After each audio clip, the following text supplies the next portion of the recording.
तुमको देखिला परे ठाकुरे मो ठाकुरे तुमको देखिला परे ठाकुरे मो ठाकुरे तुमको देखिला परे मो आखि को आउ किछि दिसु नहीं मो ठरे आउ किछि भाषा नहीं मु नाही बोधे आउ मो भितरे तुमको देखिला परे ठाकुरे मो ठाकुरे तुमको देखिला परे सकाळ पवन बासुछि चंदन कर्पूरे महके एई मो जीवन सकाळ पवन बासुछि चंदन कर्पूरे महके एई मो जीवन गाइबाकू आउ किछि गीत नहीं गीत गोविंद मो जाए गाई गाई गाइबाकू आउ किछि गीत नहीं गीत गोविंद मो जाए गाई गाई तुम्हें एका मो अंतरे तुमको देखिला परे ठाकुरे मो ठाकुरे तुमको देखिला परे प्रतिटी पलके तुमरी भावना तुमको नहीं मो केते जे कल्पना प्रतिटी पलके तुमरी भावना तुमको नहीं मो केते जे कल्पना बाट साथी मोर तुमे हेई गल आहे चिंतामणि चिंता दूर कल बाट साथी मोर तुमे हेई गल आहे चिंतामणि चिंता दूर कल तुमे अछो तुमे थिब मो अंतरे तुमको देखिला परे ठाकुरे मो ठाकुरे तुमको देखिला परे मो आखि को आउ किछि दिसु नहीं मो ठरे आउ किछि भाषा नहीं मु नाही बोधे आउ मो भितरे तुमको देखिला परे ठाकुरे मो ठाकुरे तुमको देखिला परे देखिला परे देखिला परे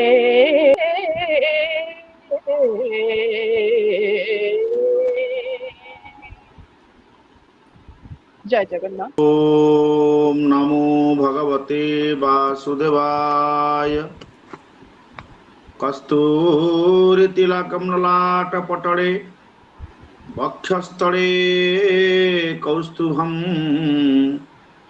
नासाग्रीवरमौक्तिकं वेणुकरे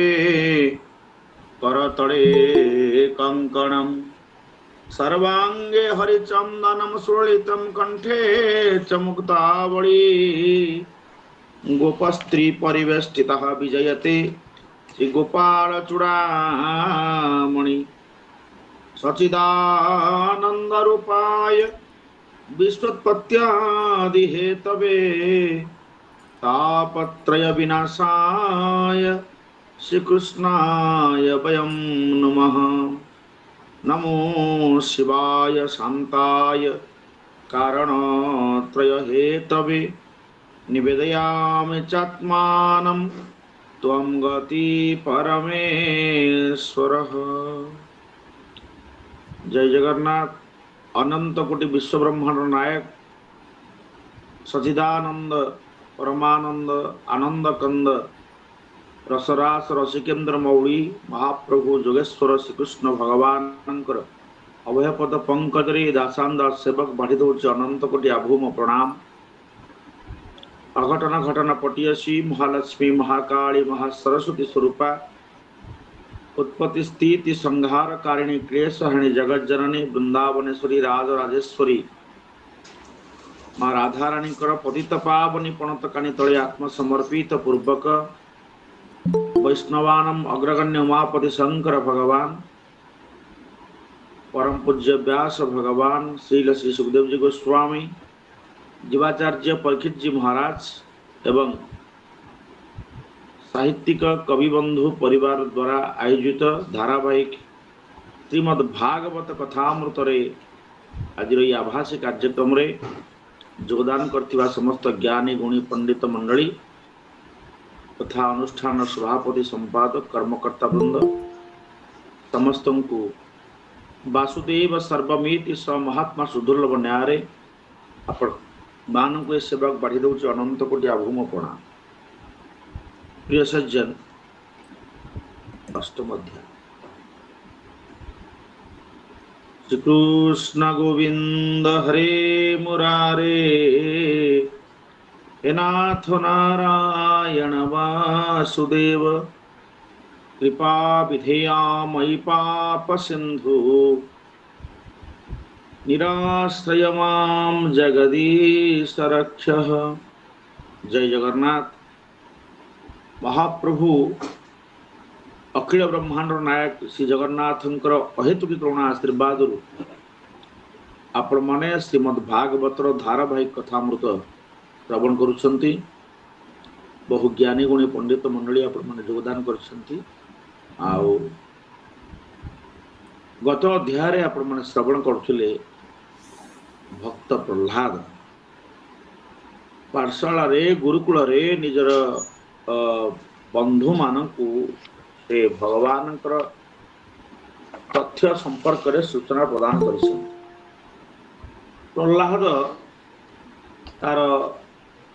दैत्य बालक मानकु जो कथा हरिकथा परिवेषण करिसंती ता अत्यंत उच्च कोटिर एवं ताकु श्रद्धार सहित से दैत्य बालक माने श्रवण करिसन। यह थिला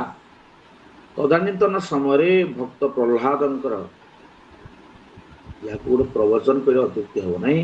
पिला प्रति सेठी हिरण्यकशिपुर निर्देश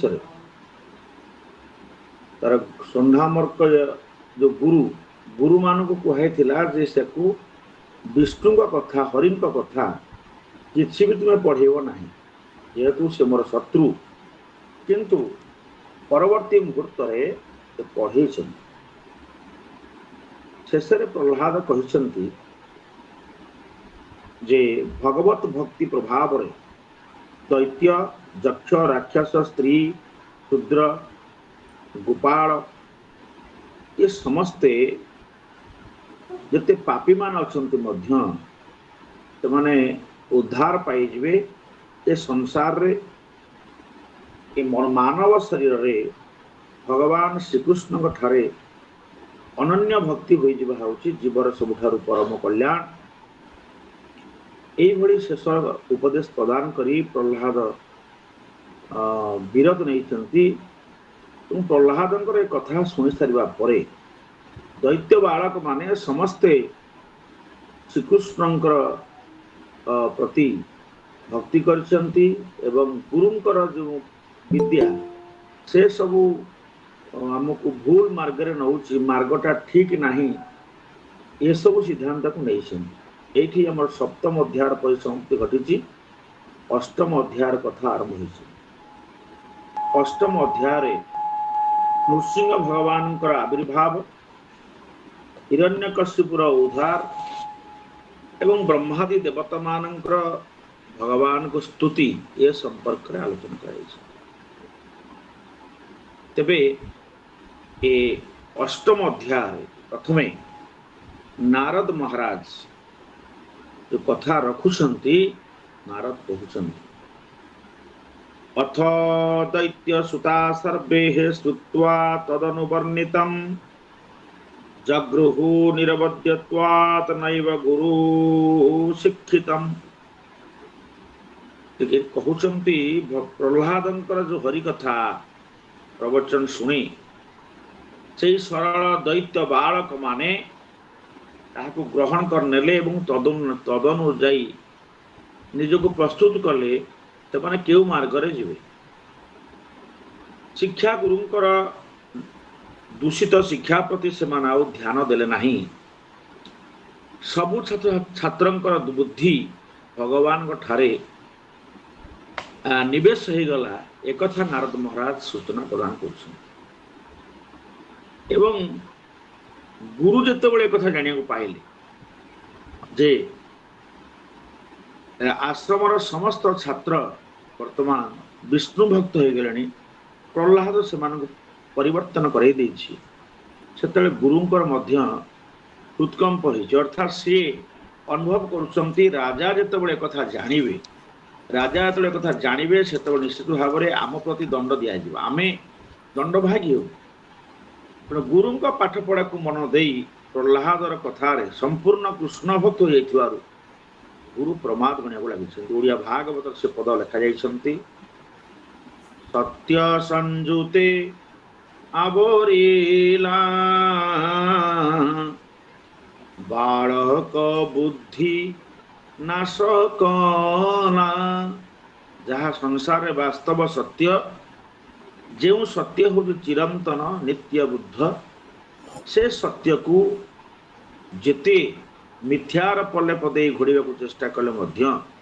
ताहा केबे हेले रुचि रहे ना। जेमती मु कहूथिली जहाँ वास्तव सत्य दिने पदा को आसीबो मिथ्या कथा कही भगवान प्रति आकृष्ट करिवार जो प्रयास सेटा आदौ संभव नुहे। श्रीमद् भागवत रे भगवान व्यास एक कथा रखिछंती कथावाचक मन पाए। धाड़ीटी होउची जेन केनापि प्रकारेण कृष्णे चित्तम निवेशयेत्। एक कथा व्यास वृंद आपण माने व्यासासन रे बसी हरि कथा परिवेशन कला बळे तुम जेमती कथा कहूछ जेन केनापि प्रकारेण श्रोतार चित्तरे कृष्ण भक्ति कृष्ण भक्ति प्रति श्रोताटी आकृष्ट हो कृष्ण को भगवान बोली जानी तांको पाखरे समर्पित हो यही भली ज्ञान ता पाखरे आसू सेथिपाई ताकू आपण ते गल्प माध्यम रे हो तथ्य माध्यम रे हो कहानी एवं विभिन्न पुराण रे उदाहरण देई ताकू आपण कथा परिवेशन करन। तेणु यार अर्थ नुहे से परिवेशन माध्यम रे कृष्ण भक्ति तो दूर कथा जोटा आम पारस्परिक द्वंद्व सृष्टि कले भली कथा आदौ कुहा न जा। तेणु से वास्तव सत्य आज परिप्रकाश होइछि। से पिला माने सत्य संयुक्ते आवरिले जहाँ सत्य संजोग हो गला तबले भगवान कृपार से बालक मानकर बुद्धि जो बुद्धि द्वारा परिचालित होथिले से बुद्धिर नाश होला एवं उत्तम विद्या उत्तम तत्व उत्तम तथ्य भगवान कृष्ण सनापन संपर्क जानी से माने प्रीत हो जेबे हार बोले थीवे सर्वबालक नाश जीवे। गुरु चिंता कले ये जदि प्रह्लादर बुद्धि रे ये छात्र माने समस्ते पढ़ी जिवे ताले एमाने समस्ते नष्ट हो कना राजा केबेले आमको छाड़िबे नहीं। अत्यंत दुर्दांत राजा हिरण्यकशिपु भयंकर क्रोधी एवं से हूँ एक लोभर प्रतीक भाव रे जमती लोभ बढ़ी बढ़ी जाए एवं से सदा सदा सदा सर्वदा निजर जय ही चाहिए एवं से भगवान विष्णुंकर द्वारपाल जय एवं विजय ସନକାଦି ଋଷିମାନଙ୍କର ଅଭିଶାପରେ ସେମାନେ 3 ଜନ୍ମ ରାକ୍ଷସ ହୋଇଛନ୍ତି। ଇଏ ହିରଣ୍ୟାକ୍ଷ ହିରଣ୍ୟକଶିପୁ ପ୍ରଥମ ଜନ୍ମରେ ସେ ଆସିଛନ୍ତି ଉଦ୍ଧାର ପାଇବେ। ତେବେ ତାର ଯୋଉ ଲୀଳା ଥିଲା ସେ ଲୀଳାକ୍ରମରେ ସେ ପ୍ରହ୍ଲାଦଙ୍କୁ ପୁତ୍ର ରୂପରେ ପାଇଛନ୍ତି ଏବଂ ପ୍ରହ୍ଲାଦ ଅୟାଦିଙ୍କ ଗର୍ଭରେ ନାରଦଙ୍କର ସତ୍ସଙ୍ଗରେ ମା ଶ୍ରବଣ କରିଛନ୍ତି ଏବଂ ସେ ସୁନ୍ଦର ଭାବରେ ପ୍ରହ୍ଲାଦକୁ ସଂସାରକୁ ଆଣିଛନ୍ତି, ଭକ୍ତକୁ ଆଣିଛନ୍ତି। ତେବେ ଯଦି ଏ ଆଶ୍ରମର ପିଲାମାନେ ସମସ୍ତେ ଏ ପ୍ରହ୍ଲାଦ କଥାରେ ବିଷ୍ଣୁ ଭକ୍ତ ହେଇଯିବେ ତେବେ ରାଜାଙ୍କ ଦ୍ୱାରା ଆମେ ଦଣ୍ଡିତ ହଉ, ଏ ଭୟ ଗୁରୁଙ୍କ ନିକଟରେ ଆସିଲା। ଏ ଭୟ ଆସିଛି। ରାଜଦଣ୍ଡ ଭୟରେ ଗୁରୁଦେବ ଯାଇକି ରାଜାଙ୍କ ଆଗରେ ସମସ୍ତ ବିସ୍ତାର ପୂର୍ବକ କଥା କହିଦେଇଛନ୍ତି ଯେ ହେ ମହାରାଜ, ଗୁରୁକୁଳ ଆଶ୍ରମରେ ଏଇଭଳି ଘଟଣା ଘଟିଛି ଏବଂ ଆପଣଙ୍କ ପୁତ୍ର ପ୍ରହ୍ଲାଦ ସେ ବିଷ୍ଣୁ ଭକ୍ତ ଭାବରେ ନିଜକୁ ପ୍ରତିଷ୍ଠିତ କରିପାରିବା ସଙ୍ଗେ ସଙ୍ଗେ ଆଶ୍ରମର ଅନ୍ୟ ଛାତ୍ରମାନଙ୍କୁ ମଧ୍ୟ ବିଷ୍ଣୁଙ୍କର ଚରିତ୍ର, ବିଷ୍ଣୁଙ୍କର ମହିମା, ଭକ୍ତିର ମହିମା କଥା ଶୁଣାଇ ସମସ୍ତଙ୍କୁ ବିଷ୍ଣୁ ଭକ୍ତ କରାଇ ଦେଉଛି। ହିରଣ୍ୟକଶିପୁ ଏ କଥା ଯେତେବେଳେ ଶୁଣୁଛନ୍ତି, ଜାଣୁଛନ୍ତି, ଅତ୍ୟନ୍ତ କ୍ରୋଧାନ୍ୱିତ ହୋଇଛନ୍ତି। ଏତେ ଜୋର କ୍ରୋଧାନ୍ୱିତ ହୋଇଛନ୍ତି ସେ ପ୍ରହ୍ଲାଦକୁ ଡକେଇଛନ୍ତି, ତୁମେ ପ୍ରହ୍ଲାଦଙ୍କୁ ଡାକିକି ଆଣ। ପ୍ରହ୍ଲାଦଙ୍କ ସହିତ ଗୁରୁ ଶିଷ୍ୟମାନଙ୍କ ସହିତ ଆସିଛନ୍ତି ଏବଂ ପ୍ରହ୍ଲାଦ ଯେତେବେଳେ ପିତାଙ୍କ ନିକଟକୁ ଆସିଛନ୍ତି, ଶୁକ୍ରାଚାର୍ଯ୍ୟଙ୍କ ପୁତ୍ର ବିଷ୍ଣୁଙ୍କୁ ବିଷ୍ଣୁ ଭଜିଲା ପ୍ରହ୍ଲାଦ, ଏ ଯୋଉ କଥା ଅଛନ୍ତି, ପ୍ରହ୍ଲାଦ ବିଷ୍ଣୁ ଭଜିଛନ୍ତି। ଏ ଯୋଉ ଛାତ୍ରଙ୍କୁ ଧରି ଯେତେବେଳେ ପୁରସ୍କାର ଆଶାରେ ଗୋଟିଏ ଥର ଆସିଥିଲେ, ସେତେବେଳେ ପ୍ରହ୍ଲାଦ ଯେତେବେଳେ ବିଷ୍ଣୁଙ୍କ କଥା ଆରମ୍ଭ କରିଛନ୍ତି, ସେତେବେଳେ ମଧ୍ୟ ତାଗିଦ କରି ହିରଣ୍ୟକଶିପୁଙ୍କୁ କହିଥିଲେ ପରବର୍ତ୍ତୀ ମୁହୂର୍ତ୍ତରେ ଏ ପିଲା ଆଉ ବିଷ୍ଣୁ ଭକ୍ତ କଥା, ବିଷ୍ଣୁ ଭକ୍ତି ନ କରେ, ବିଷ୍ଣୁଙ୍କର କଥା ନ କୁହେ, ଏଥିପାଇଁ ସଚେତନ ରହିବ। କିନ୍ତୁ ଗଲା ପରେ ଅଧିକା ଭାବରେ ଅନ୍ୟ ଛାତ୍ରମାନେ ବିଷ୍ଣୁ ଭକ୍ତ ହୋଇଛନ୍ତି, ସେତେବେଳେ ଗୁରୁ ହିରଣ୍ୟକଶିପୁ କହିଛନ୍ତି ମୁଁ ଡାକିକି ଆଣିଛନ୍ତି। ଏକଦା ସ୍ୱରାଟ ପୁତ୍ରମ୍ ଅଙ୍କମାରୁହ୍ୟ ପାଣ୍ଡବଃ ପ୍ରପଚ୍ଛ କଥ୍ୟତାମ୍ବଶ୍ଚ ମନ୍ୟତେ ସାଧୁଜତ ଭବାନ୍। ସଂସ୍କୃତ ଭାଗବତରେ କଥା ଅଛନ୍ତି। ପୁତ୍ରକୁ ସଧାରେ କୋଳରେ ବସେଇ ପଚାରିଛନ୍ତି, ବିଦ୍ୟା ପଢିଲୁ ଏତେ କାଳ, ଭଲ କି ମଣୁ ମୋତେ ବୋଲ। ହେ ପୁତ୍ର, ଏତେ ସମୟ ପର୍ଯ୍ୟନ୍ତ ପାଠ ପଢିଲୁ, କୋଉଟା ଭଲ କୋଉଟା ମନ୍ଦ ତୁ ମତେ କହ। ଆଉ ପ୍ରହ୍ଲାଦ ସେଦିନ କହିଥିଲେ ହିତ୍ୱାତ୍ମପାତମ୍, ଅର୍ଥାତ୍ ମାଙ୍କ ଗର୍ଭରୁ ଜଣେ ବିଷ୍ଣୁ ଭକ୍ତ ଏ ସଂସାର ରୂପକ ଅନ୍ଧକୂପର ଉଦ୍ଧାର ପାଇବା ପାଇଁ ଭକ୍ତିର ତରଙ୍ଗରେ ନିଜକୁ ଅବଗାହନ କରାଇ ପାରିଲେ ପିତା ସେ ଉଦ୍ଧାର ପାଇଯିବ, ତାର ମଙ୍ଗଳ ହେବ। ବାପା, ଏ ସଂସାରରେ ମୁଁ ଯେତିକି ଜାଣିଛି, ଦେଖ ଏ ଗୃହ ଅନ୍ଧକୂପ ଆତ୍ମନିପାତ ମହାତପ। ଏ ଗୃହ, ଏ ସଂସାର ହେଉଛି ଏକ ଅନ୍ଧକୂପ। ଆମେ ଜଣେ ବ୍ୟକ୍ତିକୁ କାଳ ରୂପକ ମଇଁଷି ଗୋଡ଼େଇଲା ବେଳେ ସେ ରକ୍ଷା ପାଇବା ପାଇଁ, ଗୋଟେ ମଇଁଷି ଗୋଡ଼େଇଛି, ସେ ରକ୍ଷା ପାଇବା ପାଇଁ ଗୋଟେ ଗଛରେ ଚଢ଼ି ଯାଇଛି। ସେ ଗଛଟା ଗୋଟେ ଜଙ୍ଗଲ ଭିତରେ କୂଅ ମୂଳରେ ଉଠିଛି ଏବଂ ଯେତେବେଳେ ମଇଁଷି ସେ ଗଛଟାକୁ ଭାଙ୍ଗି ଦେଇ ସେ ବ୍ୟକ୍ତିକୁ ମାରିବା ପାଇଁ ପ୍ରୟାସ କରୁଛି, ସେ ବ୍ୟକ୍ତି ଭାବିଲା ଏ ଗଛର ମୂଳ କେତେ ଶକ୍ତ ଅଛି ଜାଣିବ। ଦେଖିଲା ଯେ ଗଛଟା ଗୋଟେ भंगा कूଅ जंगलिया कूଅ मूल ही उठी तेणु मरणासन्न व्यक्ति भाविला ये महिषी काल काल महाकला परी मते मारिया पाई उद्यत होउची मु आज गछे चढ़ी बंचिबा पाई बंचिबार शत प्रयास करुथिबा जीव जेतबेले जानिगला ये कूଅ मूल उड़ुथिबा गछटा को अति सहजरे महिषी भांगीद मते मारिदेव तेणु से विचार कला अंतत पक्षे महिषी जेतु कूଅ भितर को जीव नहीं मु कूଅ भितर को डेई पड़ाटा भल तेणु कूଅ भितर को डेई पड़िया प्रयास कर से व्यक्ति देखिला कूଅ भितर अच्छी कौन देखिला से कूଅ भितर जोड़िए नागसप फणा टेकी खेलुं विचार कला जदि गछेर रही महिषी ये गछ को भांगीदेव यदि कूଅ भितर को जीवी साप मते मारिबे तामाने उपरे होउछि मरण भितर होउछि मरण तेबे आ गोटे काम करी गछर डालटा को धरी जदि कूअर अधा पर्यंत ओहली पड़ी ना साप मते मारिबे ना ये विशालका महिषी मत आउ देखिपार फेरीज या विचार करी से मरणासन्न व्यक्ति जेतेबेले गछर एक मोटा डाल को धरी कूअर मझिया मझी ओहलिकी रही जाइछि किछि समय पर विचार कला अच्छा ये डालटा जदि मोर ओजन रे भांगी जाए मु तो सीधा कूअरे गली पड़ी तेरे डालटा जी एत समय पर्यटन मत रोकला देखा डालर मूलटा केते शक्त अच्छी यह विचार कर जो डाल को धरी से डालर मूल को चाहिए जहाँ देखिला माने ना महिषीर उत्पात ना नागर दंशन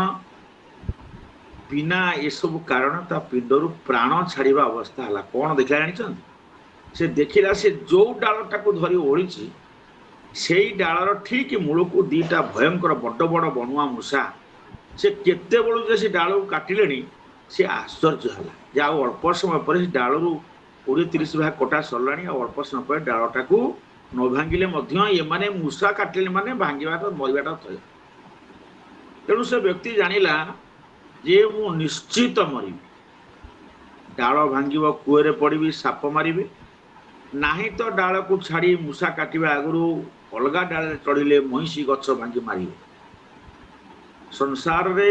संसार को अंधकूप ये कह जाए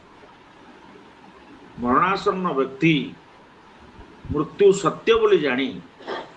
बहु प्रयास करे शेष डाक्तर कहती जे वेंटिलेटर को नबाना हाँ नियंतु सेठी गोटाए मास पड़ला पिला भावुंती ये लोक बंचब जार अर्थ अधिक अच्छी से बंचे बंचे रखे जार नाई नहीं आसला चली शेष अवस्था तेबे सेठी कौन हला बंचापी बहु प्रयास करुवा व्यक्ति तो ठाकुर को डाकिला आ तो बंचवा उपाय किसी ना से भगवान डाकिले भगवान गरुड़ पृष्ठ लक्ष्मी धरी आसिले कहले लक्ष्मी ये जो व्यक्तिटा डाल को धरी ओहली मते भजन कीर्तन करुच्ची बंचापी प्रभु रक्षा कर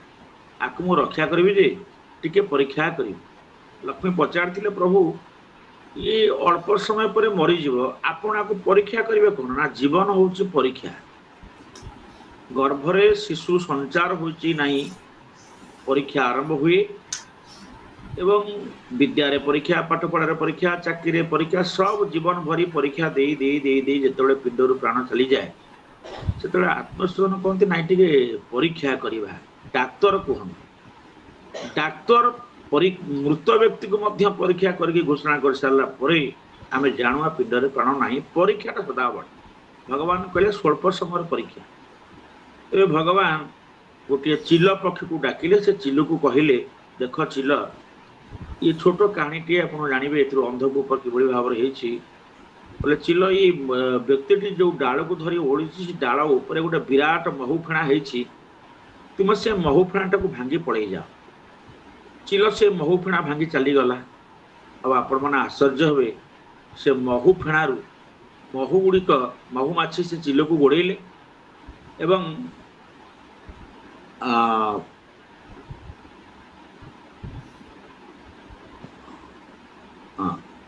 महू माछी से चिल को गोड़ेले महू गुड़ तल को पड़ा से लोकटा महू खाइब लगे महू पड़ा मीठा लगे महू खाइला सी भाविला जे ईश्वर मो डाक शुणी मरी काले मरीजी मते महू किछि पठेइचंती बा महुर व्यवस्था करिचंती एई वृक्ष थिबा महू को किभଳି मु खाई पारि व्यवस्था कर दैछन धन्यवाद प्रभु। तेणु से महू खाइबा को लागिला महू पेट भरी केमि खाइबो लागिला डाଳରେ पड़िछि। भगवान से पचारथिले लक्ष्मी एई व्यक्ति को आउ आमे रक्षा करबा ना छाड़ दे पड़बा ना काहे कि प्रभु ना देख अंत काले जो मामेव स्मरण मुक्तवा कलेवरम यह मोर प्रतिज्ञा। द्वितीय होछि जे प्राण प्रयाण समय वैद्य नारायण हरि आर प्राण प्रयाण समय सत्य बोले जानी ए नारायण को भजन करुला कीर्तन करुला। तुम देख टोपाए महू ता मुहरे पड़े से महू खाइबार एत व्यस्त रहिला आउ से भजन करूना। लक्ष्मी मोर कहवा कथा जेतेबेले महू फेणारू महू सरीजिव आउ ठोपाए महू ता ऊपर पड़िबो नाही सेतेबेल को मूषा तो निश्चित डाल को काटी सारी ना हाँ प्रभु ना डाल भांगिब ना हाँ ना सर्प दंशन कर ना हाँ ना जदि यह सत्य ताले महू खाइबार व्यस्त रहिला कौन पाई। जीव भजन एवं भोजन दुईटा जो जुहार करे यदि गोटे जुहार से भजन करुला एइथिपाई आर्त चित्कार करुला बंचिबा पाई ईश्वर को भजन करुला यदि मृत्यु सत्य ताहले कौन करवा ना छाड़ी पड़ेगा। भगवान चलीगले तनिर अवस्था बा से व्यक्तिर अवस्था से कहबार कथा ए संसार भितर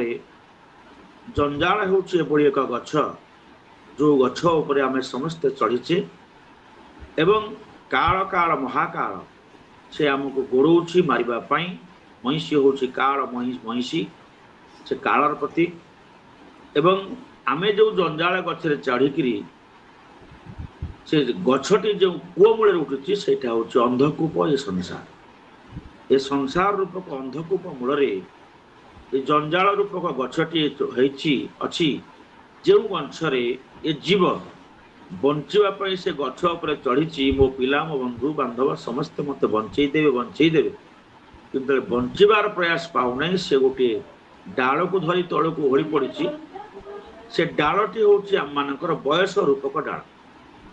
आमे समस्ते आमर बयस रूपक डाल को माड़ी बसी धरी आम भावुचु मो बंचीगली एवं आहरी बंची आहरी बंची किंतु बड़ आश्चर्य कथा हे संसार कूप मझे ओहड़ी बयस डाल धरी मनीष तो बयस डाल को दीटा कला धड़ा मूषा काटबार लगिले एक तू जापरु केमी से कला मूषा हूँ राति धड़ा मूषा हूँ दिन दिन राति रूपक कला धड़ा मूषा आमर बयस रूपक डाल को प्रति मुहूर्त काटी काटी चली मत 54 है माने मो बयस डाल 54 भागे कटा सरला श्याम भाई आउट अधिका कटा ये माँ आमर बस अधिका कटा है प्रणति अपांर केत जार जी बयस से डाल मूषा काटी सारा कला धड़ा मूषा तथापि आम महू खाइबार व्यस्त मो स्त्री मो पिला मो चाकरी मो बकरी मो गड़ी मो हाथ जगह तू नहीं जाइचु मो छात को लगे छात करनी एपटे तू पानी नबु नहीं सेपटे तो गछ डाल एक काटे ये मनीष व्यस्त रहा से बयस डाल दिने मूषा काटुची काटवाटा थय महू खाइबार व्यस्त हूँ मनीष एवं संसार अंधकूप भितर जो नागनेगुण खेलुंट से हूँ संशय रूपक सर्प संशय सर्प ग्रसेउ मोहित्राता। श्रीमद भागवत सिद्धांत को रामचरित मानस उत्तर कांड रे परिवाहन गरुड़ कहउचंती काहाकु काकभूषण को मते गोटे संशय सर्प दंशन करिछि एवं ए संसार रूपक अंधकूप भितर संशय सर्प होउछि से कौन करुच्ची जो सन्देहटी रही पारस्परिक सन्देह बाप पुरे स्वामी स्त्री रे एवं भाई भाई रे गुरु शिष्य रे भक्त भगवान भितर कलिजुग जो घोर संशय सृष्टि होइछि ए संशय आत्मा विनश्यति से संशय को निवारण करने श्रीमद भागवत सप्तम स्कंदर अष्टम अध्याय प्रह्लाद द्वारा पिता को संशय मुक्त करने प्रथमे संसारटा को अंधकूप बोली कही बापा को बुझाऊँ देख हे गृह अंधकूप आत्मनिपात महातप तेणु पिता एहा को दूरे परिहर अरण्ये कृष्ण आश्रा कर बापा को बुझेला तुम्हें ବାନପ୍ରସ୍ଥି ହୁଅ, କୃଷ୍ଣ ଭକ୍ତ ହୁଅ। ପ୍ରହ୍ଲାଦ ଯେତେବେଳେ ବାପାଙ୍କୁ କୃଷ୍ଣ ଭକ୍ତିର କଥା କହିଲା, ଆଉ ବାପା ଆହୁରି କ୍ରୋଧାନ୍ୱିତ ହଉଛନ୍ତି। କହିଲେ ବାପା କାହିଁ ରାଗୁଛ? ମୁହିଁ ମୋହର ଏ ସଂସାରେ, ଏ ପ୍ରାଣୀ ଚିତ୍ତେ ନିତ୍ୟ କରେ। ଏ ପ୍ରାଣୀ ଚିତ୍ତରେ ଯେତେବେଳେ ମୁଁ ମୋର ତୁ ତୋର କହୁଛନ୍ତି, এইটা হচ্ছে মায়া। বাস্তବରେ ମାୟା ହଉଛି ଏତିକି, ମୁଁ ମୋର ତୁ ତୋର। ଅୟମ୍ ନିଜ ପରବେତି ଗଣନା ଲଘୁଚୋ ତେଷାମ୍ ଉଦାର ଚରିତା ନାମ ତୁ ବସୁଧୈବ କୁଟୁମ୍ବକ। ମୁଁ ମୋର ତୁ ତୋର ଭେଦଭାବକୁ ଛାଡ଼ି ପିତା, ଯଦି ଆମେ କୃଷ୍ଣଙ୍କର ଶରଣାପନ୍ନ ହେବା ତାହେଲେ ନିଜର ଜୀବନ ଜୀବିକା ଜୀବନଚର୍ଯ୍ୟା ତିନିଟାକ ମଙ୍ଗଳମୟ। ନାରଦ ମହାରାଜ କୃଷ୍ଣ ଭକ୍ତିର ମହିମା ମାଙ୍କୁ ଯାହା କହିଥିଲେ, କୟାଦୁଙ୍କୁ ଯାହା କହିଥିଲେ, ଯୋ ଯୋ କୃଷ୍ଣ ଆଶ୍ରିତ ଜନାହା ସୂର୍ଯ୍ୟ ହେନ୍ଦୁ ଖଦ୍ୟୋତବତ୍। ଯେଉଁମାନେ କୃଷ୍ଣଙ୍କର ଆଶ୍ରିତ, କୃଷ୍ଣ ଭକ୍ତ ହୋଇଯାଆନ୍ତି, ସୂର୍ଯ୍ୟେନ୍ଦୁ ଖଦ୍ୟୋତବତ୍, ସୂର୍ଯ୍ୟ ଏବଂ ଇନ୍ଦୁ ଚନ୍ଦ୍ର ଏ ଉଭୟ କୃଷ୍ଣ ଭକ୍ତ ନିକଟରେ ଗୋଟେ ଖଦ୍ୟୋତ ବୋଲନ୍ତି ଜୁଳିଗୁଳିଆ ପୋକ ସାଙ୍ଗେ ସମାନ ହୋଇଯାଆନ୍ତି। ଏ କୟାଧୁ ସିନ୍ଧୁ ବିନ୍ଦୁ ଜଳ, ସପ୍ତ ସମୁଦ୍ର କୃଷ୍ଣ ଭକ୍ତ ନିକଟରେ ବିନ୍ଦୁଏ ଜଳ ହେଇଯାଏ। ତଥା ଏରୋଣ୍ଡ କଳ୍ପ ଦ୍ରୁମୀ, ଗବ ଗଛ ମଧ୍ୟ, ଏ କଳ୍ପ ବୃକ୍ଷ ମଧ୍ୟ ଗୋଟିଏ ଗବ ଗଛ ସାଙ୍ଗେ ସମାନ ହେଇଯାଏ।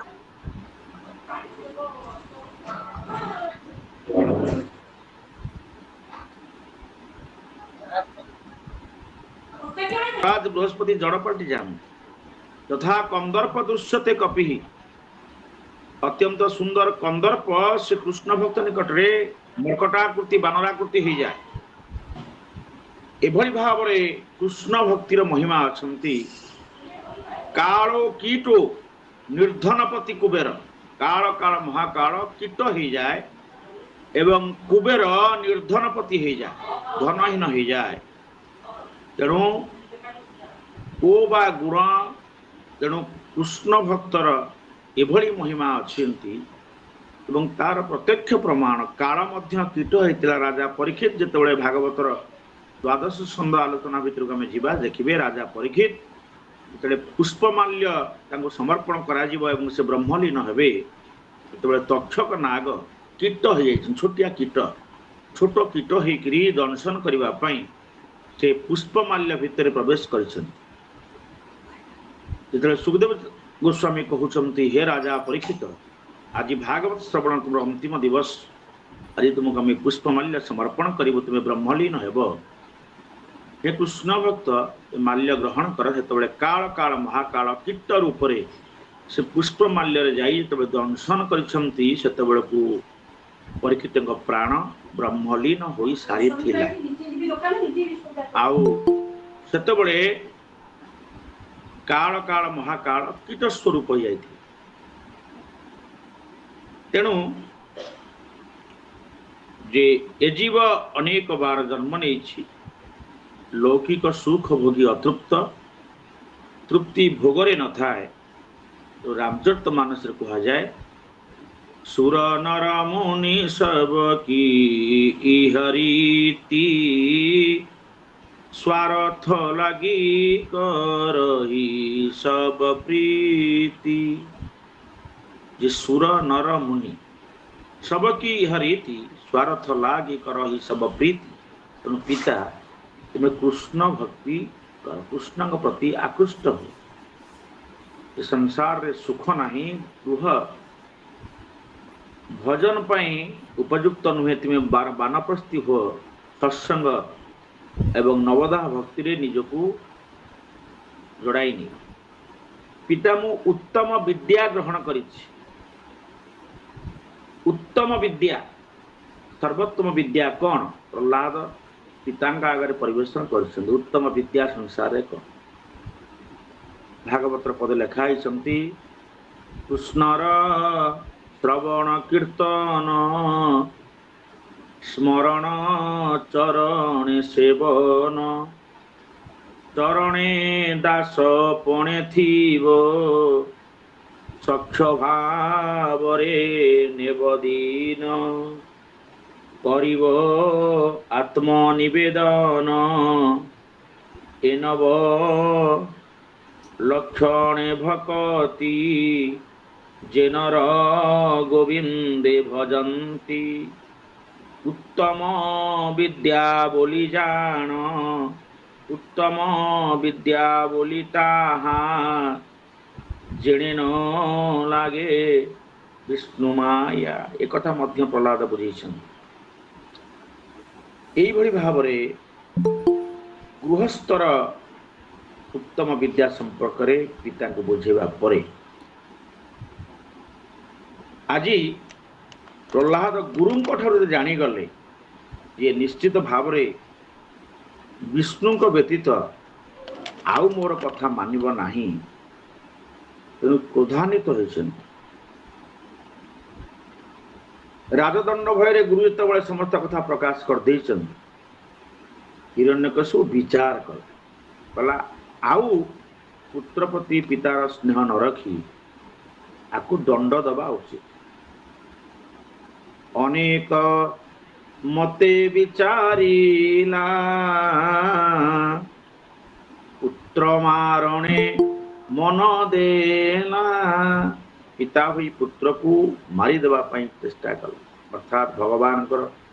केड़े बड़ विरोधी अन्य अर्थरे ईश्वर द्वारा मुक्ति पाइबार जो बाटटी प्रथम जन्म रे रखिछंती जय एवं विजय सेतिपाई ते लीला चली किंतु भाव दृष्टि विचार कले जे कृष्ण भक्त प्रति अन्याय अनीति एवं मारिदेवार जो हीन प्रयास तार कुफल कौन हुए ताहा एठारे दर्शे दिया जाइछि।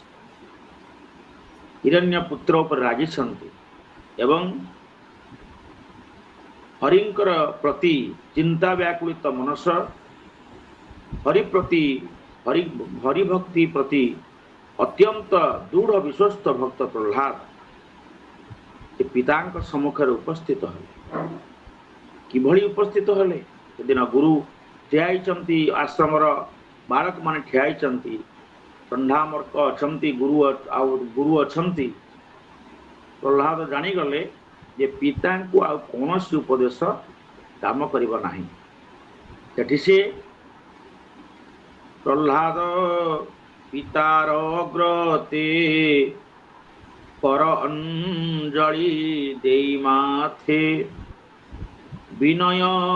भावे अवनत स्वभावशील शांत चित एवं पूरा विनय भावरे नम्रता भावरे जोड़हस्त पूर्वक विनय भावरे अवनत हुई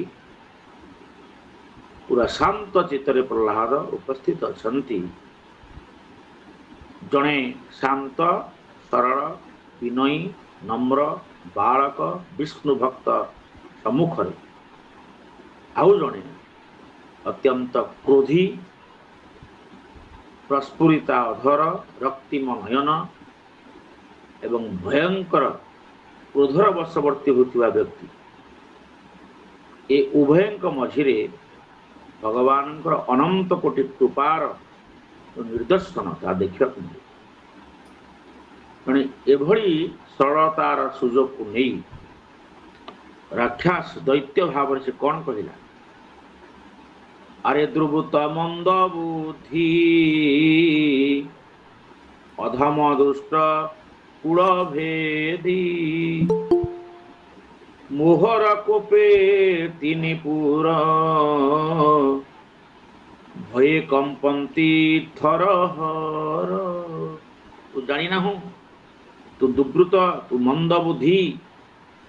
अधम तू दुष्ट एवं कुलघातक विश्वासघातक कुलांगार मोर क्रोधरे त्रिपुर स्वर्गमर्त्य पाताल मो रागी गले जो मैंने भयर कंपन करती तो ता सम्मुख एभली कहबार प्रयास करुछु हसिले प्रहलाद बोले पिता ये संसार त्रिपुरवासी जदि कहीं समस्त भय तुमको भय कर निर्भय से व्यक्ति ही तुम आगे ठिया पारे जे हूँ कृष्ण भक्त। कृष्ण भक्त ही एभली जड़े त्रिपुर विजयी जार क्रोधरे त्रिपुर थर हुए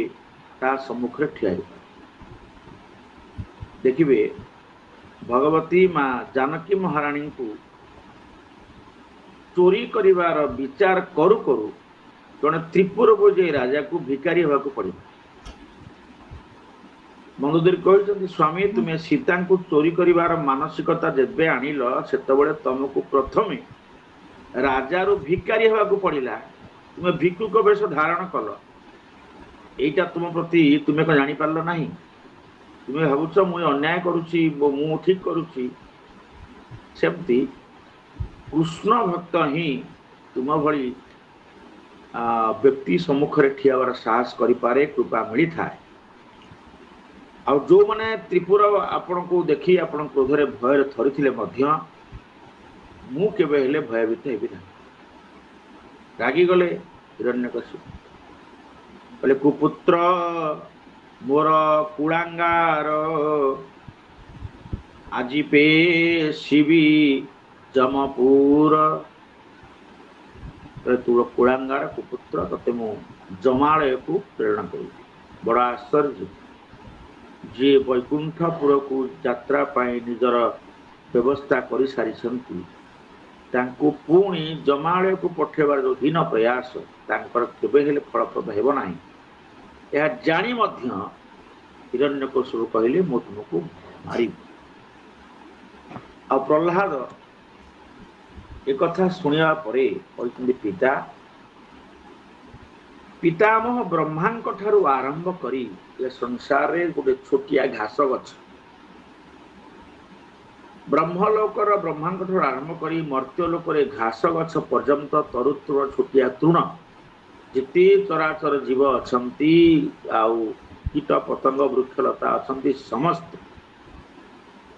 ये समस्त को जड़े मात्र प्रभु स्वयं हरि नारायण विष्णु निजर वशीभूत करचंती निज बस रखिछन आ तुमे मध्य से विष्णुंकर वशीभूत हेइछ। तुमर ए अहंकार दर्शई दउछि तुमर अज्ञानता एवं जिते बलवान संसार अछन सबुठारु बलवान होचंती भगवान नारायण एवं जे काल काल महाकाल तांकर सनापन्न न होई जहाँकर बसता काल कर्म जीव जार हाथ मुठार अच्छी जहाँ को मंदोदरी कहते रावण को जे काल कर्म जीव जाके हाथ था तुम्हें जो रघुनाथंकर मुठा मध्य काल कर्म एवं जीव बास रही आयत्त अच्छी वशीभूत अच्छी तुम्हें रघुपति को भजन कर समस्त ममता को त्याग कर से कथा कहते जते बलवान अच्छा सब बलवान मान मध्य भगवान विष्णु होती सर्वसमर्थ एवं सबुठ बलवान आउ द्वितीय के बलवान ना आसुरिक भावना को त्याग कर आसुरिक भावना परित्याग पाई रावण को विभीषण बुझेसन तांकर जेजे मध्य बुझेसन मंदोदरी बुझेसन हेले रावण बुझी नथिला आदौ जानिला नहीं बुझिला नहीं सभा शेष में बुझे तो ये कहले आप आसुरी भाव को परित्याग कर आसुरी आसुरी गोटे गोटे भावना जड़े दैत्य जन्मजात असुर नुहे जन्मजात असुर एवं कर्म कर्मरु असुर ये से व्यवस्था भितर जदि जड़े असुरर पुत्र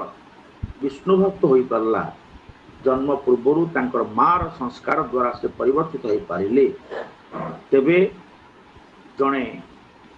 ये भावना आम भीतर जो रही भावनार परिवर्तन हो पारे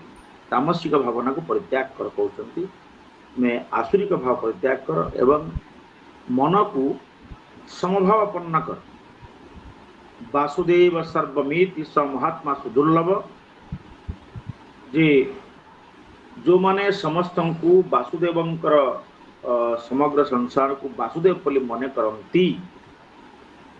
यही भावना होची सबुठारु बड़ विष्णु पूजा। षोडश उपचार मंदिर जाई भगवान को पूजा करी जीव संतुष्ट हुए मु विष्णुंकर पूजा कली भागवतकार कहउचंती प्रहलाद कहउचंती सबुठारु बड़ पूजा होची विष्णुंकर जे मन को संयम करी शत्रु मित्र समस्त ठारे समभावपन्न हो जाता होची भगवान विष्णुंकर सबुठारु बड़ पूजा। जयहासुरं भावमिमं तमात्मनः समं मनध्वस्त्वन संति विद्विषः रतिजितात्मन उत्पत्तिस्थितात् तद्धीहनन्तस्य महत् समार्हणम्। श्रीमद्भागवत अष्टम सप्तम स्कंदर अष्टम अध्याय दशम श्लोक प्रहलाद कहते ये संसार रे निजर अवशीकृत मन परी शत्रु अन्य केही ना यार मन वशीभूत हुए तार प्रथम शत्रुता निकट अच्छी यह सत्य एवं मन को समस्त प्रति समर्पण करदेवा हूँ भगवान ठारू बड़ पूजा। हे पिता तुम्हें मो कथा को श्रवण कर जान मुझे ठिया हिरण्यकशु पचारा जदि मु आसुरी भाव परित्याग करी वासुदेवस्वर भाव समस्त को सम देखी जो कथा तुम्हें कौच ये सब जानिल कि आउ कौन तुम ज्ञान अच्छी रागी प्रहलाद रागी हिरण्यकशु प्रहलाद आहरी सुंदर कथा कहते बोले तुम भितर जो क्रोधटा आसी जो क्रोध ये क्रोध तो कारण अन्य किछु नुहे मोर विद्या अध्ययन तुम क्रोधर कारण नुहे मु विष्णु भक्त हो गली बोली तुम रागुच ताहा नुहे ये क्रोधर कारण हूँ तुम भितर थिबा षडरिपु एवं संसार रे जे षडरिपु काम आदि काम क्रोध लोभ मोह मद मात्सर्य ये षडरिपुर कथा कह जे षडरिपु काम आदि हृदय मध्य क्षमति भेदी पिता समस्त हृदय ए काम क्रोध लोभ मोह मद मात्सर्य ये छटा छड़ शत्रु अच्छा आर एक सुंदर ये छटा शत्रु को भागवत षड़ विध शत्रु कहुँच रामायण रे आपको छटा पक्षी बोली कहुई राम कथा सुंदर करतारी संशय विहग उड़ाव नहारी। हे भरद्वाज राम कथा कृष्ण कथा हरि कथा गीतार कथा भागवतर कथा होती सुंदर एक करताली सदृश जेभली गोटे वृक्षरे बसी विहंग को उड़े देवाई वृक्ष तले ठिया जोरे ताली मारी पार्टी कले से वृक्ष डालू पक्षी गुड़ाक उड़ी जाती आउ गोटे गच जाए बसती तदनुरूप राम कथा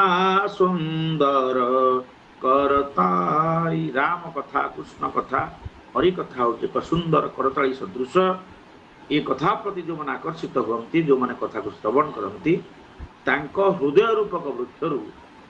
संशय विहग उड़ावनहारी हृदय रूपक वृक्षर ये शाखा प्रशाखा जो इंद्रिय मान भर थिबा काम क्रोध लोभ मोह मद मात्सर्य रूपक षडविध पाप पक्षी ए माने उड़ी जा भागवत से कथा कहते जे षडरिपु काम आदि हृदय मध्य क्षमति भेदी ये जो छटा शत्रु बसचंती मन को करी सेनापति आत्मार संपद लुटंती आत्मार संपद भक्ति ईश्वर भक्ति आपको से हरण करनी को माने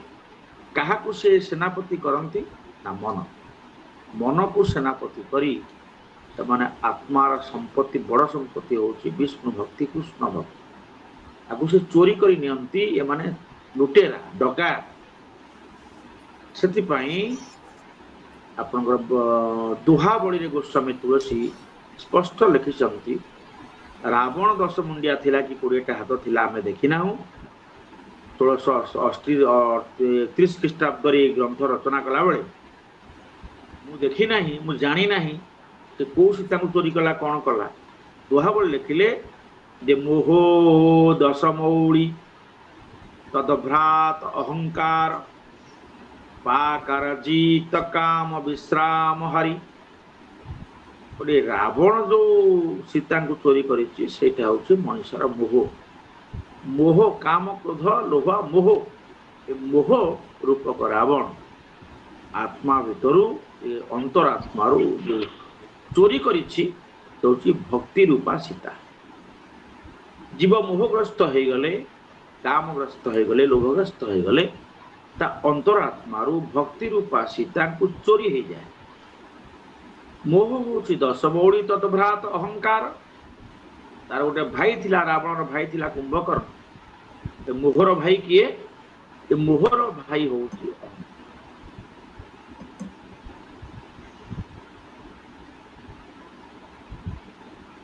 अहंकार अहंकार जतिक सोई रहिबो सेतिक भला आम भितरे अहमिका जतिक सोई रहिबो सेतिक भला ये अहंकार जागृत करिवो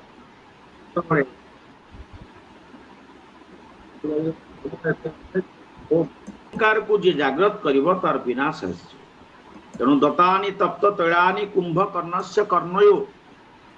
रावण सेदिन अहंकार को जागृत करिया पई कुंभकर्ण को उठेबा पई तार दुई कान रे तप्तला तेल को भर्ती करथिला अच्छा एठी कान भितरे तप्तला तेल भर्ती करिवार उद्देश्य होची एठी जो कहिसंती मन को करी सेनापति आत्मार संपद लुटंती बारंबार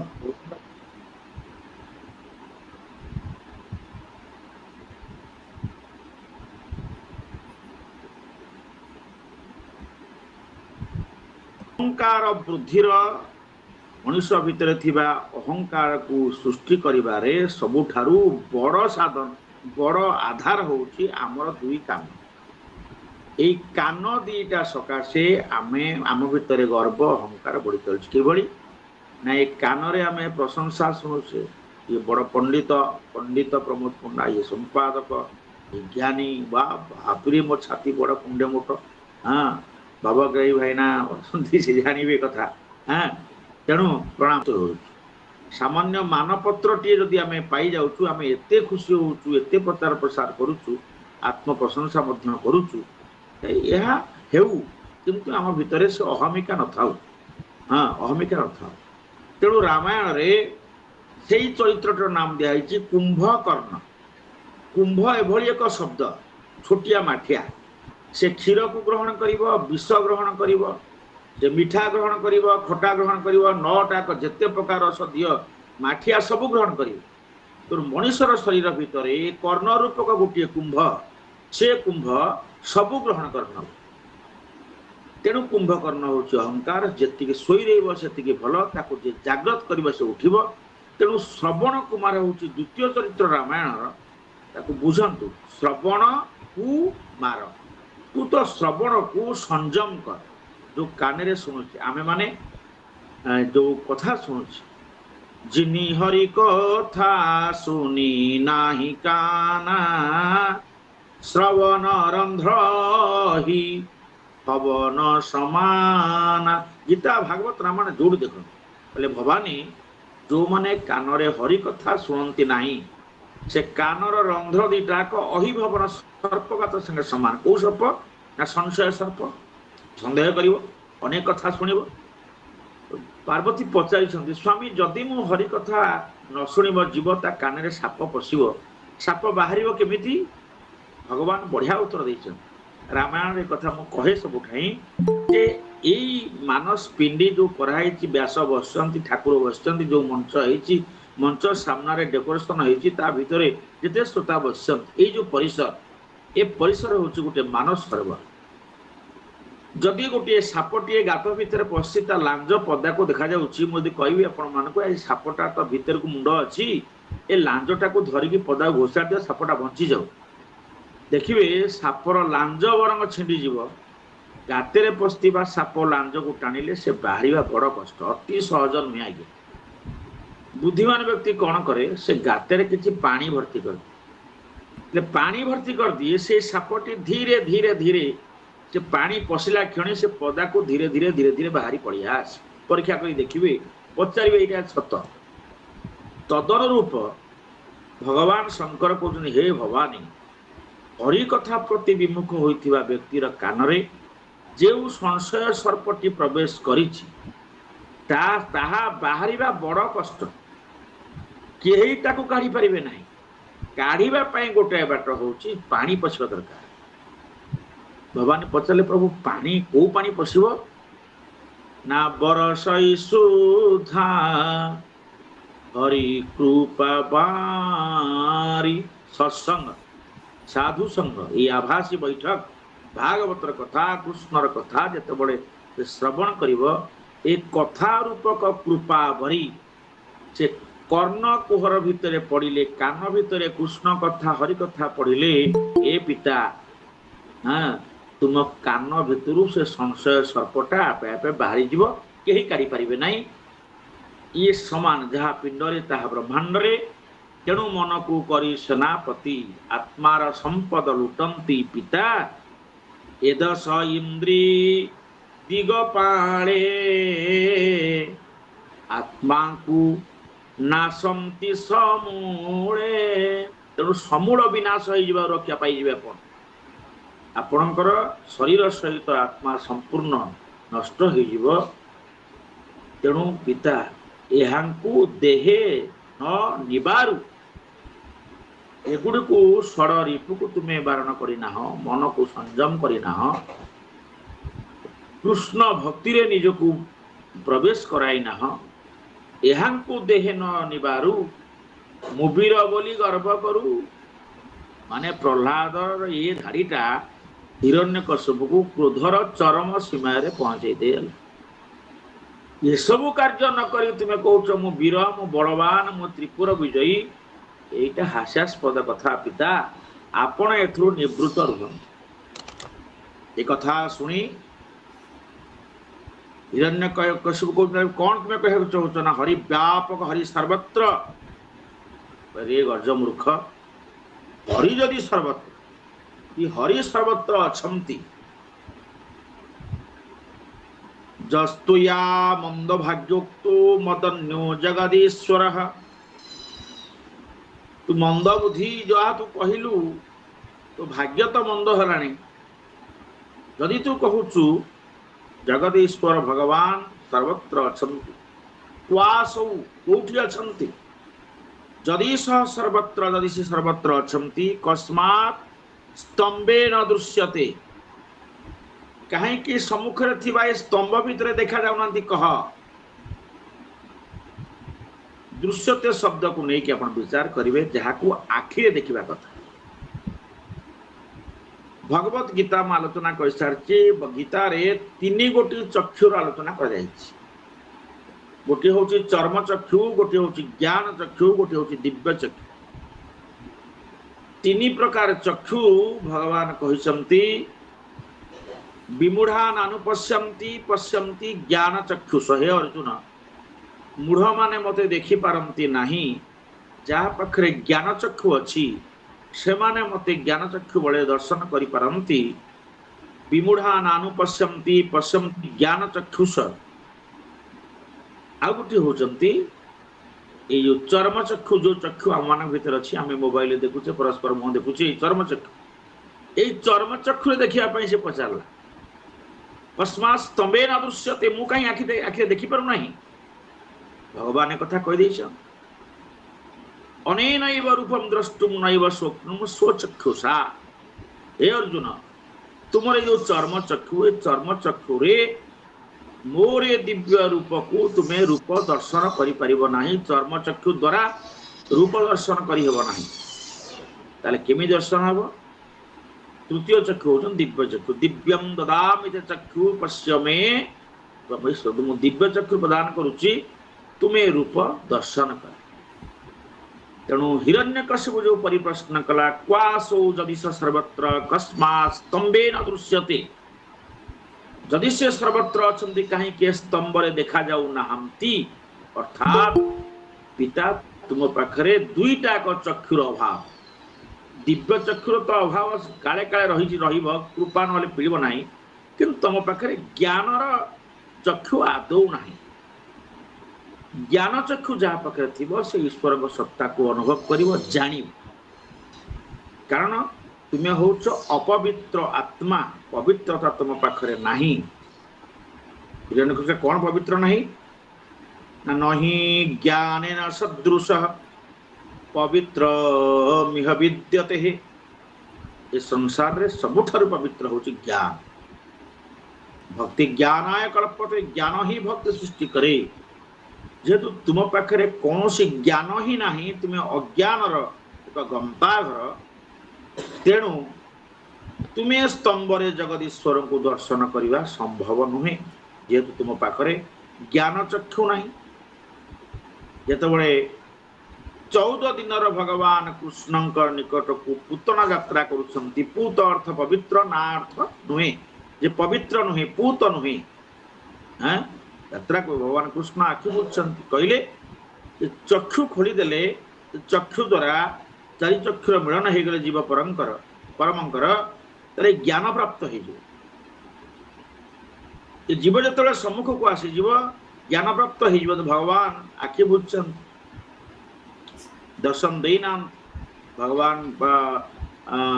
शिव को डाकी प्रभु आपण आसतु आ स्तन कालकूट विश्व को हरण कर तेणु नही ज्ञान न सदृश पवित्र निहबद्यते मन को गोकुल कले जदि जीव मन को गोकुल करी हृदय वृंदावन रे कृष्णंकर आगमन पाई प्रतीक्षा न करे मथुरा को गमन करे जानिबे ता हृदय रे गोटे पूतना आसी बास करे से पूतना आ कहीं नुहे से हूँ अविद्या अविद्या रूपक पूतना ए हृदय वृंदावन रे प्रवेश करी जाए तेणु मन गोकुल रे गोकुल चंद्रमा रसरास रसिकेन्द्र मौली भगवान कृष्ण को जी गोचारण पाई जगह दिए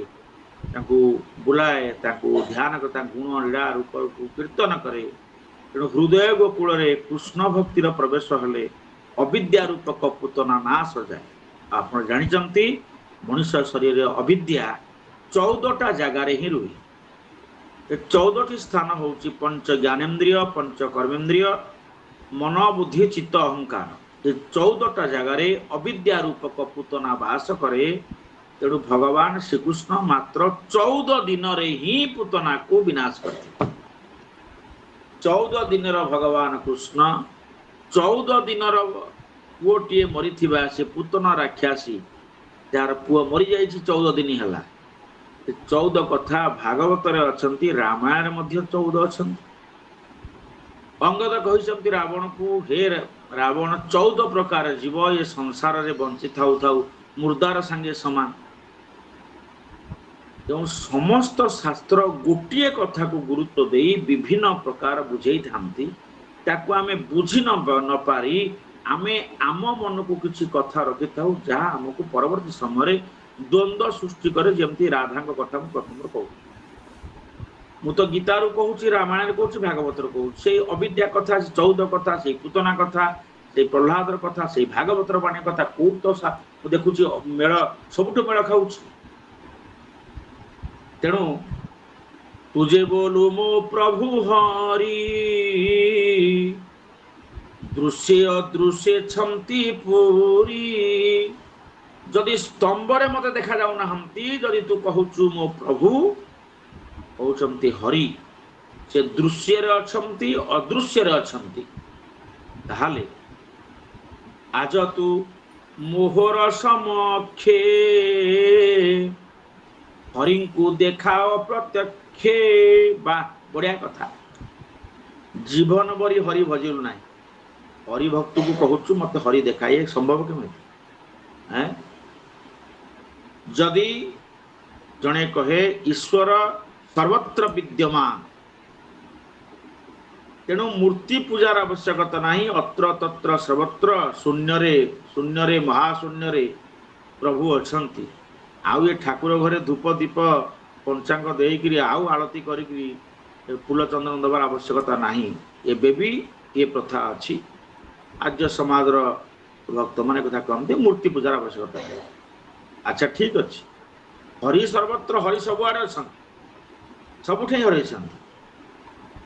जदि आपण को जदि किए निया मागे आपण चुली भितर पूरा ज्वलंत अग्निटा को नहीं दौता कह तो हाथ देखा, से हाथ देखो आपण से निआटा को नहीं हाथ दे पारे कि? सीधा सड़क निआटा को ता हाथ को आपण दे पारे नहीं कि सी नहीं पारिबो नहीं। मु से मूर्ति पूजा को विरोध करथिबा एवं सेमानकु मोर परिप्रश्न, जदि आपण निया नेबे ताले आपण हाथ पुरे ज्वलंत अग्नि नियन, किंतु निया को देला बड़े खंडे काठर आवश्यकता अछि। ज्वलंत काठर अग्रभाग जली सारी, आउ जोटा पोड़ी नहीं सेटा को हम हाथ रे धरिक धरई दउछु, नियंतु आपण निया मागुथे निया न। तेणु भगवान अग्नि स्वरूप जे सर्वत्र विद्यमान, तांकु आउ जन को दबा को हेले आमको मूर्ति पूजा होची तार माध्यम। उपासना मूर्ति पूजा साकार उपासना द्वारा आमे निराकार को अनुभव करिवार बाट को जीव अवश्य से पर्यंत जाई पारु नाही। ता साधनार उन्नति एते आग को जाई पारु नाही, किंतु निराकार उपासना ताहा सत्य। किंतु प्राथमिक स्तर तो गोबर लिपिकरी गात करके पणा टिके देई माँ टे मुंडिया मारले सिना मंगला माँ बोली पूजा कर जानिबा। आ बिना गोबर से शून्य के मंगला माँ पूजा करिवो। तेणु प्रिय सज्जन, काठ खंडे दरकार, निया को धरिबा को हेले खंडे काठ दरकार। तेणु आज तू मोहर समक्ष हरि को देखा प्रत्यक्ष देखिबार बाट जे पचारुछ कहे प्रथमे काठ खंडक अगरे निया अछि। तेणु प्रथमे साधना करा जाय। शेषरे पचारला से जेबे सर्वव्यापी थाई स्तंभे किंपा नदी सई। स्तंभ कहीं देखा जाऊना, यदि हरि तोर सखा स्तंभ मध्य देखा, नले तोर मो शिर छेदन करी से हरि तते केमती रक्षा करिबा मु देखिबी, तते मारी देबी जीवन। यह सुनी बालक प्रहलाद चतुर्दिग को चाहिए। जे निराश्रय तार आश्रय होचंती भगवान। बालके कृष्णर विश्वासे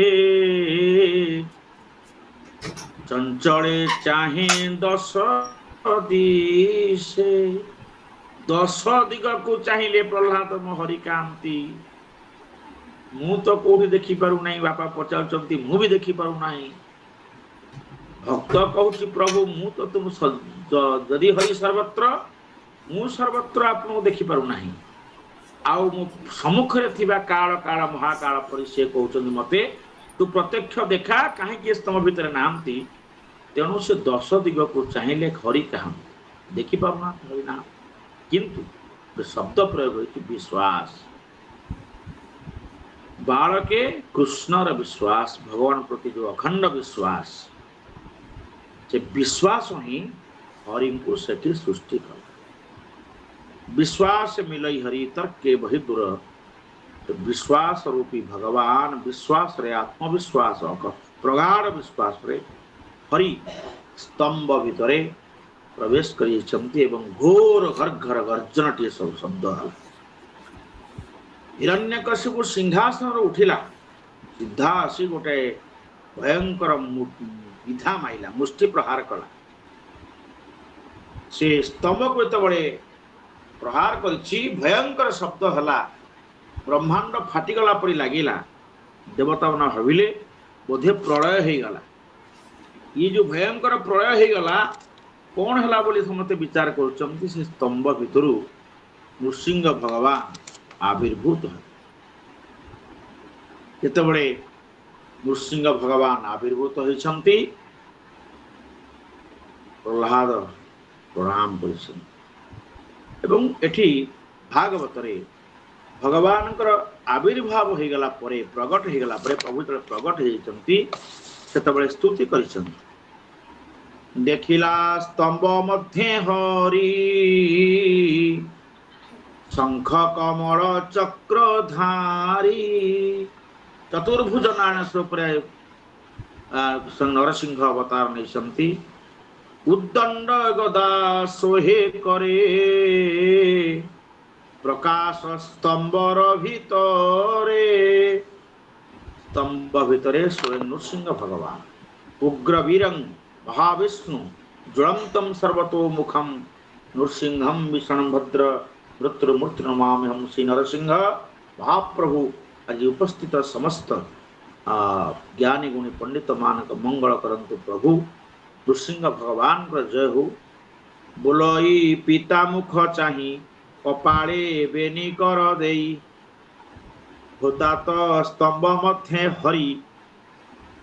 देख प्रत्यक्ष पुरी अच्छा हरिंकर रूप वर्णना भितर गोटे एमती सिंहर मुंड हो चार्टा हाथ थी बेक ठारू तलू मनीष ये हरि एक प्रहलाद जानिले कि मु भी आश्चर्य होची भागवत कहते स्तंभर मध्य हरि देख तेणु ये जो स्तंभ भितर सी शंख चक्र कमल जो चतुर्भुज नारायण चारोटी आयुध को धरी देखी से प्रहलाद कहते ये होती हरि आप हरि को दर्शन कर भितर संशय रही जदि हरि ये मुंडटा एमती गोटाए सिंह भली कहीं हरि मुंड सिंह कहीं ये संशयटा प्रहलाद भितर थी पारे किंतु से हरि बोली कहूँ कपाळे बेनी कर देई बोलई पिता मुख चाई भूतात स्तंभ मध्य हरि भूतात स्तंभ मध्य हरि देख प्रत्यक्ष पुरी कहला ये होचंती हरि कोठ होई हसिला दैत्य हिरण्यकशिपु कहला तीक्ष्ण खड़ग धरी करे असुर उठी कोप भरे रागी गला कहला ये गोटे सिंह भली देखा हरि रागी खड़ग उठे चलीगला निकट को स्तंभ को चाही कोप दृष्टि प्रहार कला पाद मुष्टि आघात कला पदाघात कला एवं विधा मारिला तक्षणे घोरनाद करी स्तंभ भितरे नरहरि अति भीषण घोरनादे ब्रह्मांड पुरीला सबदे प्रभु आविर्भूत है स्तंभर जे हरि सर्वभूते पूरी भक्त वचन सत्य करी स्तंभ भितरे हरि एति परिपूर्ण हो गले भाव विनोदिया ठाकुर भक्त वत्सल हरि भक्तंक पाई कलेबर दश मूर्ति धरी भक्त देखाइला स्तंभ को स्तंभु हेल उदित भृत्यर भृत्य परिभृत भृत्य घणे दिन अच्युत तेणु भाव विनोदिया ठाकुर भावर ठाकुर श्री भक्त पाई भक्त वचन सत्य करी भक्तर वचन थिला पिता हरि सर्वत्र पिता पचारे स्तंभरे कहती तेणु भक्तर वचन को सत्य करी प्रभु आसिले स्तंभर मध्य दईतारी नरकेशरी रूप धरी अद्भुत रूप देवराय सोहे मनुष्य पशु काय गोटे नर एवं पशु सिंह एभली रूपरे प्रवेश कले अति भयंकर से नरसिंह मूर्ति कर्कश पिंगल लोचन स्फुरित केशर कंपन जलदे उड़िले गगने विस्तार तुंड बेनी कळे जुहा बुलांती बेनी कळे जुहा बुलांती अंतराळे विकट दंत बेनी पाटी निष्ठुर चंचल भ्रुकुटी ऊर्ध्वे चढ़ई कर्ण दुई गिरी गुहार प्राय हुई भयंकर नरसिंह मूर्ति ये वर्णना भागवत पढ़े। हाँ आउ कर चरण न खाई उध ता देखी कंपिले विबुध। ज्ञानी माने पंडित माने जाइले कर चरण नख आयुध अस्त्र किछ ना। एभली भाव में जिते नरसिंह भगवान आसीचंती सेतबे नृसिंह भगवान प्रहलाद को मारिबा पाए आपण हिरण्यकशिपु को मारिबा पाई युद्ध करिबा पाई प्रयास युद्ध चली घोर युद्ध चली। किंतु बड़ा आश्चर्य कथा प्रहलाद आश्चर्य होचंती मो हरिंकर जते रूप वर्णना आम गुरु पढ़ी एवं एमती कौन है पढ़ी ये हरि एमती रूप कौन पे नहीं आपण माने जानती जेतबळे हिरण्यकशिपु तबळे एई कथा मागे बोले ब्रह्मांड तोर सृजित सृष्टि जेते ए रूपे छंती ए जगते। ब्रह्मा जेते भगवान कर सृष्टि रे जेते अछंती मु कहा हाथ रे मरन ताहांक हस्ते न मरिबी अजरामर होइथिबी नर अथवा पशु हस्ते अपर रजनी दिवसे ब्रह्मांड अंतर बाहरे रजनी किबा दिवासरे नाना आयुध छंती जेते केबे हे न काटिब मते जीवे अजीवे न मरिबी नित्य निर्भय मु बंचिबी होइबी त्रिभुवन राजा सर्वे करिबे मोर पूजा। ये बर मागिथिला हिरण्यकशिपु जे प्रभु हे पितामह ब्रह्मा तुम सृष्टि रे जेते अछंती जो रूप रे अछंती केही मते मारी परिबे नाही मु अजर हेबी अमर हेबी ब्रह्मांडर भितरे मरिबी नाही बाहरे मरिबी नाही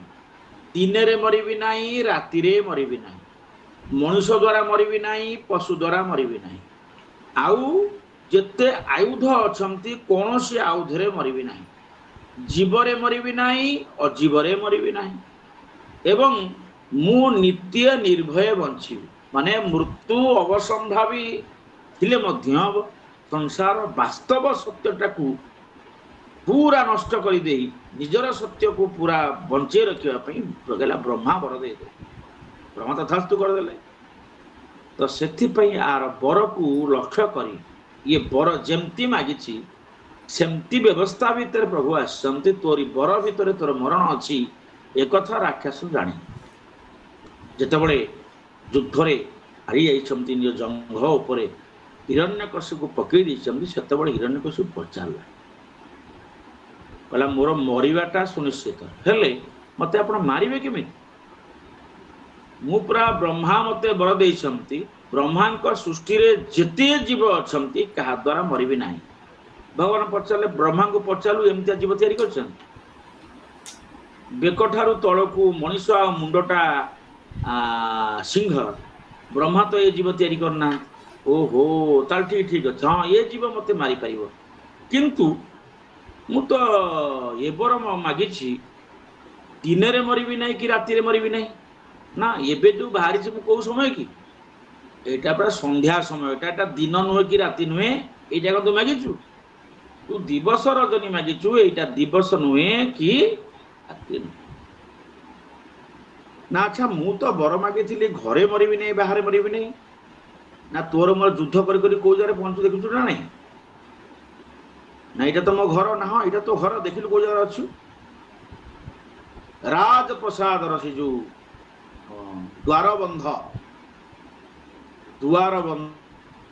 उपरे कहले यहाँ घर भीतर नुहे कि बाहर नुहे तेणु आम ओडिया उत्कल संस्कृति हिंदू सनातन धर्म रे घरणी माने माँ माने संध्या बेले द्वार बंध उपरे गोटाए संध्या दियंत कहीं जानी उच्चा जगह बोली संध्याटा तल थोड़ी भिज ना ना नृसिंह भगवान का आसन द्वार बंध में कहीं बसती नहीं द्वार बंध को चढ़ी कहीं जाती नहीं कि घोर कली काल थयन होइला कौन ज्ञानी हेबे बाटबणा यही जी घर करुच्ची मार्बल घर आउ 3 नंबर काठ ना द्वार बंध 4 कोणी आउ कहा घरे ना देखिए पूरा समान समान घर भितर पोछिले पदक बाहर आ दुआर बंध टपिक बलिया बाहर ना द्वार बंध ना द्वार बंध हूँ नृसिंह भगवान आसन तेणु द्वार बंध को पूजा करा जाए संध्या दि जाए नृसिंह ठाकुर कहले ये जगह मागिलु ना ना अच्छा बोले मत तुम्हें कौन सी आयुधे मारी पार ना शंख चक्र गदा पद्म किसी द्वारा नुहे वर मागी ना मुझे जानी मु तो कौन सी आयुधे मारूना मोर निजस्व आयुध नख नख देखई हसिला हिरण्यकशिपु कहला आदौ मत आप मारी पारे नहीं कारण मु नखटा आयुध नथिले मध्य मरिबी किंतु मु सजीवरे मरिबी नाही कि निर्जीवरे मरिबी नाही। भगवान कहले कह प्रत्येक जीवर हाथरे बा गोड़े नखटा छोटरू बड़ होउची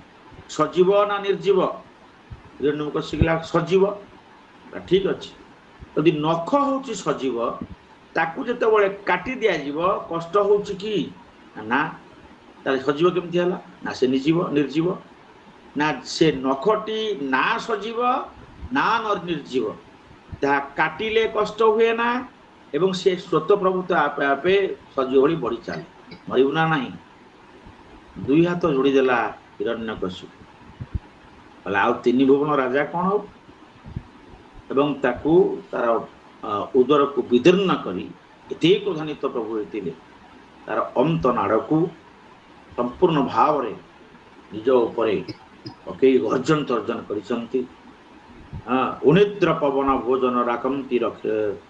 भगवान देवता माने क्षीराब्दी स्तुति करुछंती ब्रह्मा मध्य स्तुति करुछंती सब देवता माने स्तुति करुछंती प्रह्लाद नृसिंह भगवान को पाद को माड़ी बसी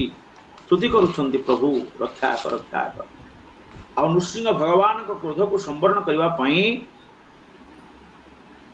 ब्रह्मा प्रथमे स्तुति करिसंती नमस्ते अनंत मूर्ति दुरंत वीर्य तोर शक्ति स्तुति गुड़ी पाठ करेंगे अति आनंददायक स्तुति समय तो हो आसलानी।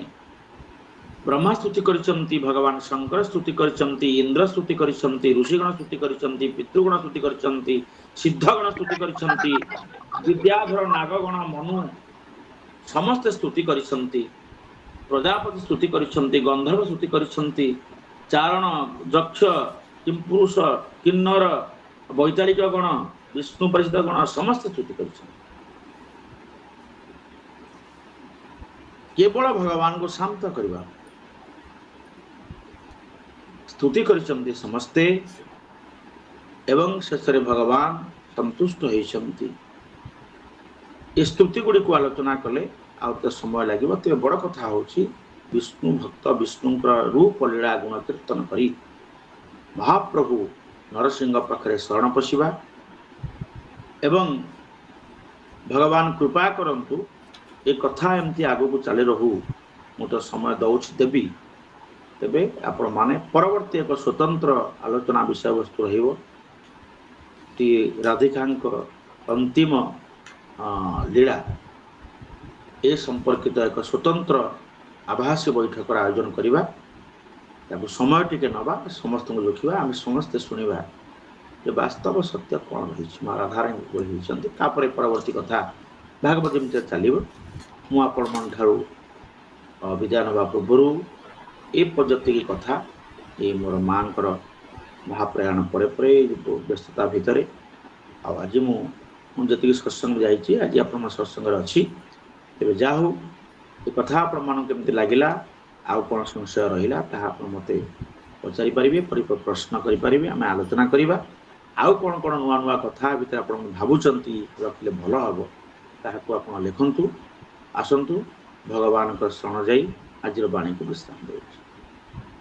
ओम नमो भगवते वासुदेवाय। जय जगन्नाथ। जय जगन्नाथ जय जगन्नाथ। प्रणाम आपन को प्रणाम अशेष अशेष कृतज्ञता ज्ञापन कर केवल शेष में विष्णु पार्षद उच्चटा को निहाती पाठ करी अध्याय शेष करी भोनाथ ये रूप तोहर अद्भुत महाभयंकर नयने देखी सर्वजने भये कम्पिले त्रिभुवने ताहांक कर्म दाता तुही आम्भंकु कलु नाथ त्राही जेणु नासिलु महासुर आम्भंकु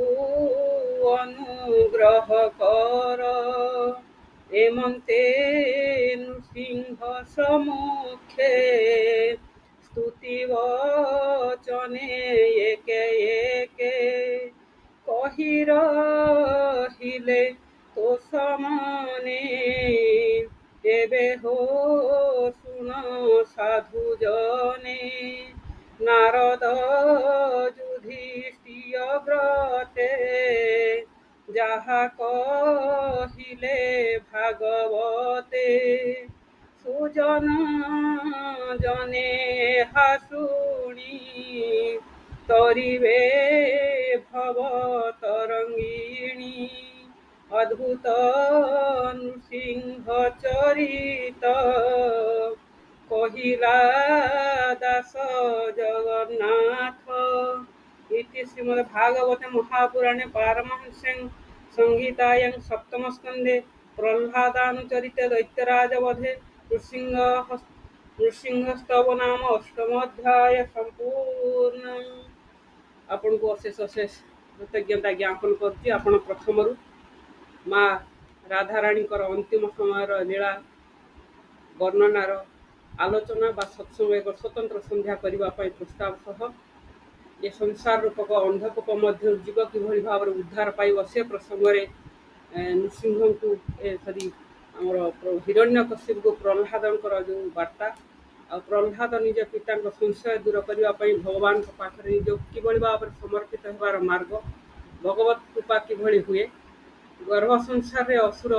देवता भी हो जाए जार स्वच्छ प्रमाण प्रह्लाद मनर संयमता निहाती आवश्यक मनीष शरीर ये जो कुंभकर्ण रूपी अहंकार सब सुप्त रखा उचित आउ शेष प्रभुंर जो अलौकिक वर्णना किए वर्णना कर से प्रभुंर अद्भुत रूपर वर्णना आउे समस्त देव रक्ष यक्ष गंधर्व किन्नर शेष विष्णु पार्षद मानकर जो स्तुति महाप्रभु पाखरे अद्भुत वर्णना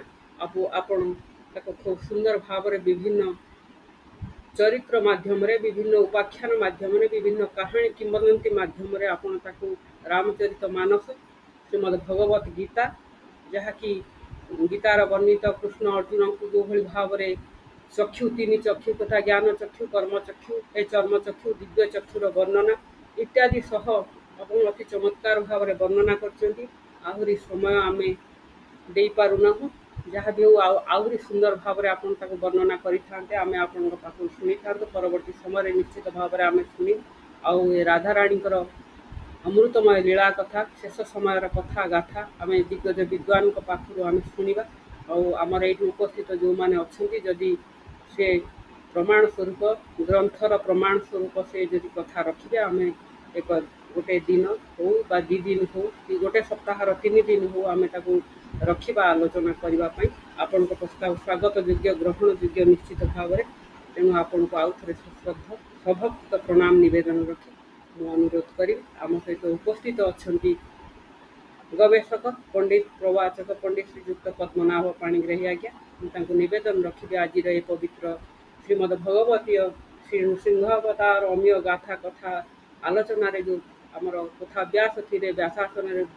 विमंडित हो आमको एत सुंदर भाव में दीर्घ अभिभाषण मध्यम वर्णना परिवार पक्षर शुभेच्छा ज्ञापन करने विनम्रतार सह नवेदन करुँची। सुस्वागत आपको पंडित श्रीयुक्त पद्मनाभ पाणिग्राही सुस्वागत आज्ञा सुस्वागत।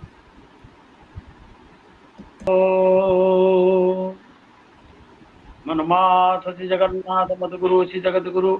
मदात्मा सर्वभूतात्मा तस्मै श्री गुरवे नमः। जगतर नाथ जगन्नाथंकर चरण कमल रे ये अधमर अनंत कोटि प्रणाम। आजिर आसर रे उपस्थित थिवा सभापति महोदय संपादिका महोदया, समस्त सदस्य सदस्या,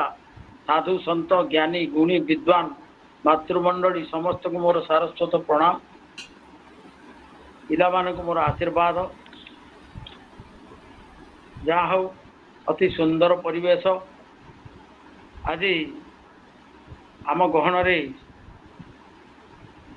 ओडिशार जड़े आगधाड़ी प्रवाचक गवेषक रामचरित मानस एवं भागवतर सुंदर प्रवक्ता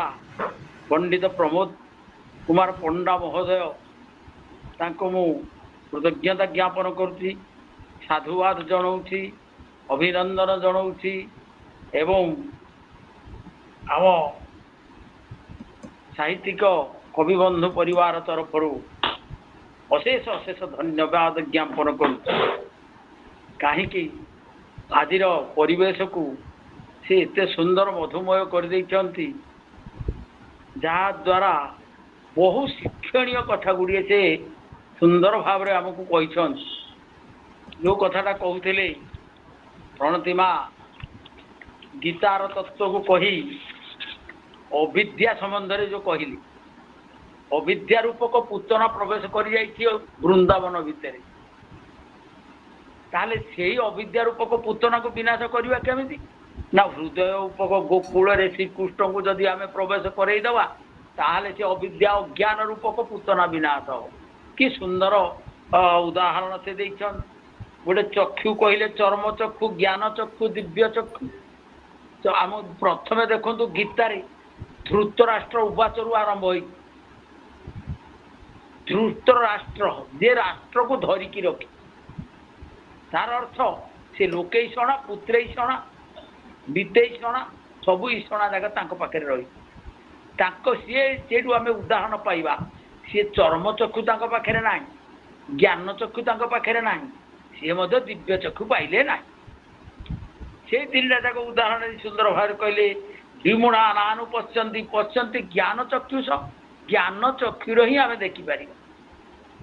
न ही ज्ञान सदृश पवित्र मिह विद्यते। ये जो ज्ञान सदृश नहीं, तेणु से कहती जोटा कि कहले दीप कौन रामचंद्र कहते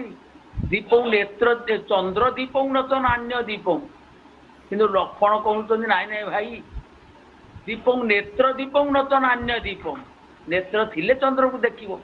किंतु माँ सीता कहते दीप ज्ञान दीप न तो नान्य दीप। जदि ज्ञान थिब चंद्र को देखिपर, आखि पाइपर, सबू कि पाइपर, ज्ञान द्वारा मध्य जापर सब। तेणु ज्ञान नेत्र हूँ सबुठार श्रेष्ठ नेत्र। कि सुंदर भाव में वर्णना कर। आउ गोटे सुंदर कथा से कही अहंकार कौन, रामायण रामचरित मानस से कहे कुंभकर्ण हूँ अहंकार। से अहंकार को आम जिते जाग्रत करवा से आमर विनाश हम। तेणु अहंकार को जिते शुआईदेवा, तेणु कुंभकर्ण 6 मास को शुई दे से निजे निजे जिते उठिब से उठिले सीना खाइब पीब शोब आउ थे शोई पड़। ताकू जबरदस्ती जब आम उठेवा कांडे देकी तेल देकी उठेले से कौन हम, से जहाँ हवा कथा। तेणु से गोटे कहले गाତରେ ଥିବା ସାପ कथाटा कहले बड़ सुंदर कथा। साप जदि भितर पशिजी हाथ लांगुड़ रही भिडी हेनी जोर से कामुड़ी धरिकी रही तो पानी भर्ती करदे से सरलिया हो बाहर। से भली आमरे जोड़ा बरस ही सुधा हरि कृपा बारी, तेणु जो अमृत बारी को बारी ना हरि कृपा। हरिंकर कृष्ण नाम राम नाम ये जो नाम रूपक बारी जदि आम सब कान शुणा समुद्र समान ये कान। नदी मान के समुद्र कहूनी नदी मान को जे तुम्हें आसिक मो सागर मिसी जा, जिते नदी आसिक मिसी जाऊँगी समुद्र भितर से मिसी गला। तेणु जिते हरि कथा आम श्रवण करवा से आमर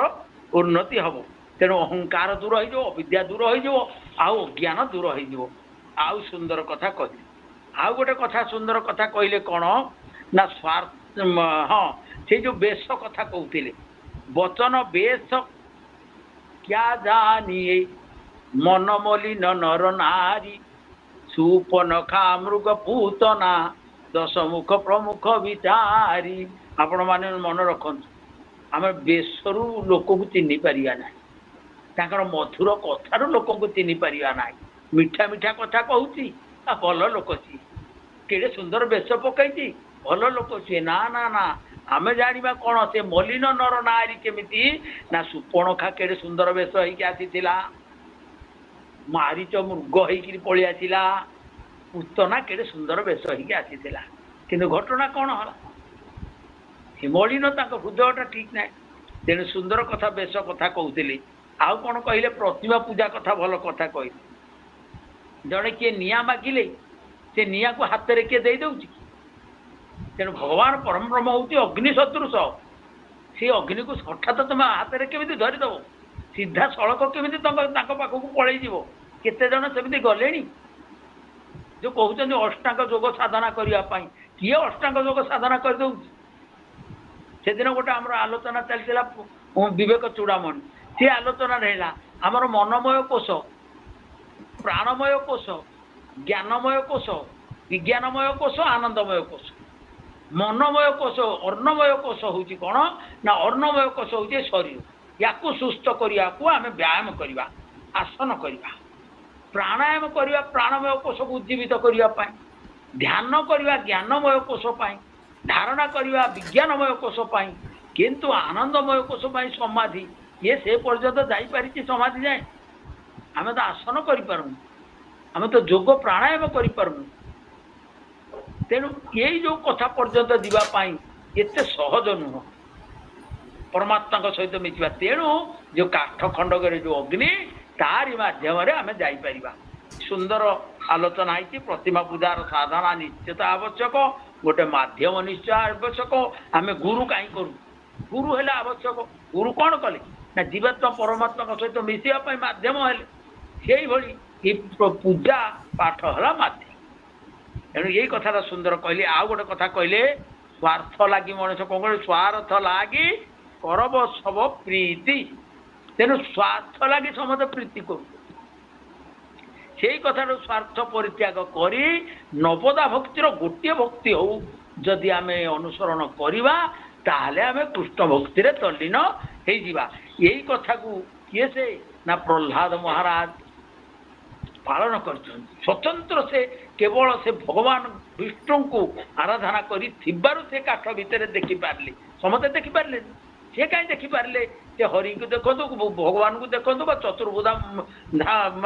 ଚତୁର୍ଭୁଜ ରୂପକୁ ଦେଖନ୍ତୁ, ଯାହାକୁ ଦେଖନ୍ତୁ, କିନ୍ତୁ ସିଏ ଦେଖିପାରିଲେ, ଅନ୍ୟ କେହି ତ ଦେଖିପାରିଲେ ନାହିଁ। ସିଏ ହେଉଛି କ'ଣ ନା ଏଇ ଯେଉଁ ସ୍ୱାର୍ଥ ତ୍ୟାଗ କରିଛନ୍ତି, ତାଙ୍କ ପାଖରେ ଅହଙ୍କାର ନାହିଁ, ତାଙ୍କ ପାଖରେ ସେଇ ଯେଉଁ ଅବିଦ୍ୟା ଅଜ୍ଞାନ ନାହିଁ, ସେ ଜ୍ଞାନର ସ୍ୱରୂପ। ନାରଦ ଯେଉଁ ଗୁରୁ ଯେଉଁ ଜ୍ଞାନ ଦେଇଛନ୍ତି ତାଙ୍କୁ, ସେ ଜ୍ଞାନ ଆଉ ଅତୁଟ। ତାଦ୍ୱାରା ସେ କହିଦେଲେ ଯେ ଏଇ ସ୍ତମ୍ଭରେ ଅଛନ୍ତି। ସିଏ ମଧ୍ୟ ଦେଖିପାରିଲେ ସେ ସ୍ତମ୍ଭରେ। ତେଣୁ ଆମେମାନେ ଯଦି ସେଇ ପ୍ରହ୍ଲାଦଙ୍କର ଅନୁସରଣ କରିପାରିବା, ତାଙ୍କର ଭକ୍ତି ତତ୍ତ୍ୱକୁ ଅନୁସରଣ କରିପାରିବା, ଭକ୍ତି ହେଉଛି ଏ ସଂସାରରେ ସବୁଠାରୁ ଶ୍ରେଷ୍ଠ, ତାହେଲେ ଆମେ କ'ଣ କରିବା ନା ଆମେ ଭଗବାନଙ୍କ ପାଖରେ ଆମେ ପହଞ୍ଚି ପାରିବା। ତେଣୁ ସିଏ କହୁଛନ୍ତି ତାଙ୍କର ସେଇ ବିଶ୍ୱାସ ଥିଲା। ବିଶ୍ୱାସ ମିଳଇ ହରି ତର୍କେ ବହୁଦୂର, ମୂଳଟି ଅଟଇ ବିଶ୍ୱାସ, ଶୁଣିଲେ ଜଗନ୍ନାଥ ଦାସ। ଆମ ଯଦି ଶ୍ରଦ୍ଧା ବିଶ୍ୱାସ ଭରସା ରହିବ, ତାହେଲେ ଆମେ ହରି ନୃସିଂହଙ୍କୁ ପାଇପାରିବା। ତେଣୁ ଭଗବାନ ସିଏ ଯେ ଏଡ଼େ ବଡ଼ ତପସ୍ୟା କରିଥିଲା ବ୍ରହ୍ମା, ସବୁ କିଛି ଯନ୍ତ୍ରୀ ହିସାବରେ ସିଏ ଭାବିଲା ମୁଁ ଗୋଟେ ବଡ଼ ଯନ୍ତ୍ରୀ, ମୁଁ ଏମିତି ବର ମାଗିବି ଦିନରେ ନାହିଁ କି ରାତିରେ ମରିବି ନାହିଁ, ଘରେ ମରିବି ନାହିଁ କି ବାହାରେ ମରିବି ନାହିଁ, ନିର୍ଜୀବ ସାଙ୍ଗେ ମରିବି ନାହିଁ କି ସଜୀବରେ ମରିବି ନାହିଁ। ଇଏ ଯେଉଁ ଯନ୍ତ୍ରୀ ହିସାବରେ ମାଗିଥିଲା, ଭଗବାନ ତାଠାରୁ ବଡ଼ ଯନ୍ତ୍ରୀ ହେଇଗଲେ। ହେଲେ ଆରେ ବାପା, ମୁଁ ତ ଏଇ ସଂସାରକୁ ଛନ୍ଦିକି ରଖିଛି, ମୁଁ ସଂସାରକୁ ଗଢ଼ୁଛି, ବଡ଼ ଯନ୍ତ୍ରୀ ମୁଁ, ଆଉ ତୁ କ'ଣ ବଡ଼ ଯନ୍ତ୍ରୀ ହେଇଗଲୁ? ସେଇଥିପାଇଁ ସେ ସବୁ ଗୋଟିଏ ଗୋଟିଏ ଗୋଟିଏ ଗୋଟେ କହୁଥିଲେ। ଯେଉଁ କଥା ପ୍ରମୋଦ ବାବୁ ଆମକୁ ସୁନ୍ଦର ଭାବରେ ବର୍ଣ୍ଣନା କରିଛନ୍ତି। ଯାହା ହେଉ, ଶିବ ତୁ ଶରଦ ସପ୍ତମ, ଭଗବାନ ଜଗନ୍ନାଥ ତାଙ୍କୁ ଆୟୁଷ ଏଇଭଳି ଦେଇଥାନ୍ତୁ। ସିଏ ଆମକୁ ନୃସିଂହ ଭଗବାନ, ଲକ୍ଷ୍ମୀ ନୃସିଂହ ଭଗବାନ ଆଜି ଆବାସୀର ସମସ୍ତଙ୍କର ଶତ୍ରୁମାନଙ୍କୁ ତଥା ଭକ୍ତଜନ ମାନଙ୍କର ତଥା व्यासजी महाराज तथा श्रद्धालु ग्रीभान प्रतिभा एवं मूर्धन्य प्रतिभा समस्त मंगल विधान करतु मो माँ मान को प्रभु नृसिंह भगवान ऐश्वर्य अखंड सौभाग्यवती पुत्रवती आशीर्वाद दिंतु। बोल आनंद कबार हरि बोल, बोल आनंद कबार हरि बोल, बोल आनंद कबार हरि बोल। आज्ञा मोर टिके डेरी हम मत मिनटी कही पाइबी पदला बसारे कहले बढ़िया कथा से चक्षु बखु मुझे तेणिके जाऊनी जे 100 वर्ष आयु पाइबा जीवे शरदंग शत तक्षु देव हितं प्रोत्था शुक्रमुच्चारण पश्चिम शरदंग शत जीवे शरदंग शत शुणियाम शरदंग शत मु पंडा बाबू को आउ टे बढ़ई दौची। ये कौटी लिखाई ना वेदरे लिखाई भागवत लिखाई कौन ना जीवर सत्यक रस बुद्धि विवेक ज्ञान बड़े मरण जिणी पार हेले केते बेले जिणीब ना जम कश्यपश्य श्री आयुषम जमदग्ने श्री आयुषम जगदेवाना श्री आयुषम कौन में अस्तु श्री आयुषम माने श्री शत आयुषम। ये कश्यप बोले कौन ना जड़े ऋषि ना कश्यप बोले प्राण जमदग्नि बोले कौन आलोचना होता चक्षु चक्षु बहंती जेते प्राणी के पारे पुण्य गणी ताले जार प्राण एवं चक्षु ये दीटा अनाहत चक्र रे थांती किंतु ये दीटा जो ठीक है केते आयु पाइबा ना 300 कश्यप 300 आयुषम जमदग्ने 300 आयुषम जाहो आज पंडा आज प्रथम कर आलोचना कौन ना चक्षु बाबद एवं भक्त बाबद जहा चक्षु बाबद आलोचना कर 300 वर्ष आयुष वृद्धि हो एवं जमी माने टीवी रही थाए आमर रिमोट आम हाथ थाए आम चाहिए बढ़े पार चाहिए कमे पारे बुद्धि विवेक ज्ञान बड़े आमर आयु निश्चित बढ़ 100 ରୁ 300 वर्ष उठ है प्रथम गला आमर हूँ आज आलोचना हूँ कौन ना नृसिंह भगवान कथा बढ़िया कथा कहुई गोटे हूँ ईश्वर किए से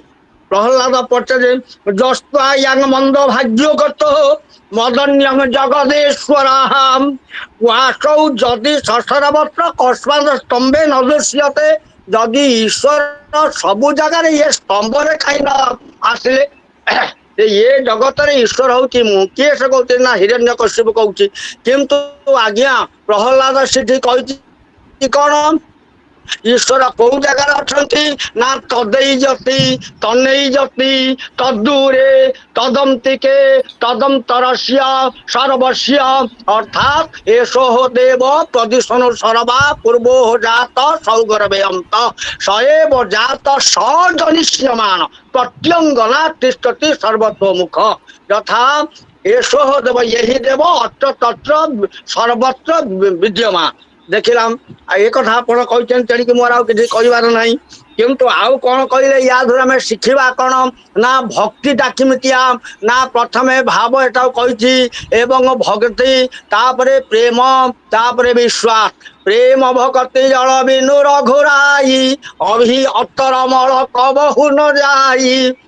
ये चारिटा जिते सरल सरल रेखार न रतबले हेनी विश्वास बोले कौन ना विश्व जगत आवास स विश्वास ताले विश्वास आवास किए से ना हृदय जन्मे शून्या पृथ्वी न भवानु क्षरानी हे प्रभु मत गोटे सुंदर घर दिया यजुर्वेद 41 अध्याय मंत्र जो स्वर्णदेवी मंत्रता तलुक लिखाई सैनिकर ता कथा कहि समझे शून्या पृथ्वी किमितिया घर ना उद्धव उत्तम घर अटे मनुष्य कलेबर ये शरीर पाई कहीं ना ये मनुष्य रूपक घर को सुंदर करी भगवत जन भगवत प्रिय करने किंतु संसार कार्य करी एवं मनरे एवं सब जाग्रत ही सब ईश्वर कथा चिंता कर संसार कार्य कले मत मते ईश्वर दया करिवे तू जेबे एक भावे बाबू तेबे हे संसार उतरिबु आ गोटे मजा कथा कहूचे शुणु एबे शनि समस्ते पानी ढालुले से मंत्र हूँ समस्ते जानते स्वर्ण देवी अभीष्ट आप भवंतु प्रीत दी चार जिन लिखाई अभीष्ट एवं प्रीति मोर अभीष्ट सिद्धि किए करेंगे हे सौम्यकारिणी देवी मोर अभीष्ट केतबले पूर्ण हम जितेबले मुझे इष्ट देव को जानी इष्ट देव किए से ना स्वर्ण देवी अभीष्ट मो माया को जितेबले अतिक्रम करी मो प्रीति पूर्वक आग्रह पूर्वक स्नेह श्रद्धा पूर्वक जो प्रभु तदैजति तनैजति तदूरे तदंतिके तदंतरस्य सर्वस्य जोटा पुरोहित माने पार्टी ले गुआ रखी कहती प्रभु कौटी ना जत जा अग्रतम दूर मुदैती दैवंग तदु सुपत तथा एवती मु घर करी माने कबाट दे शोइली किंतु मो ऊपर फैन चलुची मो फैन टा ठीक रे रक्षा करे किए मो शरीर सुस्थ रहा सुरक्षा रही रक्षा करे किए जो परमेश्वर परमात्मा को शोला बेले मु प्रणाम करी शुए समस्त निर्भर करे प्रहलाद से निर्भर आग को शुणे सत्य सत्यम विधात निज भृत्याभाषित व्याप्त चमुते सुखेषु चात्मनाम अदृश्यता अत्यद्भुत रूप मुद्वहन स्तंभे सभायांगन मृगंगन मानुषम यही कथा कही मुझे शेष करी मत कहते 2 मिनट अधिका है आज्ञा प्रहलाद भगवान जिते स्तंभर कथा कही भगवान वैकुंठपुर भावुंट हे प्रहलाद तुम्हें कौन न कल मत कहल स्तंभरे ताहले घर कले कईटा स्तंभ थाए घर 24टा स्तंभ थाए 24 स्तंभ जार मधुर ता घरे भगवान सब जाग्रत थांती आकाश वायु तेज जल पृथ्वी त्वक चक्षु रसना घ्राण पानी पाद पायु पस्त शब्द स्पर्श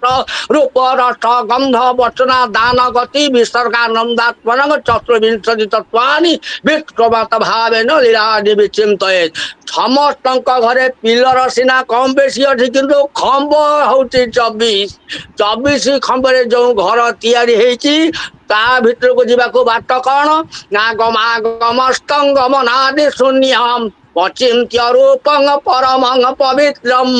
पश्यन्ति तं सर्वजनान्तरस्थं नमामि हंस परमात्मा रूपम मो हृदय भितर जो परमेश्वर परमात्मा अटंती ताको किमि जानिबी ना अंतर बाहर एक ही प्रकार होइले दृष्टि गोचर करिबो सिद्धांत ताहा नाम सत्य अटे अजर अमर जेते अंतर बाहर तोर एक हे जीव ताले तदेई जति तो प्रभु जत जा अग्रतम तो पाखरे आसी पहुंची जिबे आमे प्रभु को आपणार करने आमे व्रत घर करू व्रत घर लेखा हुए कना व्रत उप आनयनम व्रत अर्थ निष्ठा उप अर्थ समीप को नयन अर्थ नेबा नहीं जो आत्मज्ञान प्रदान हुए सहीटा होची गुरुगृह रे से पाठ पढ़ी व्रत उपनयन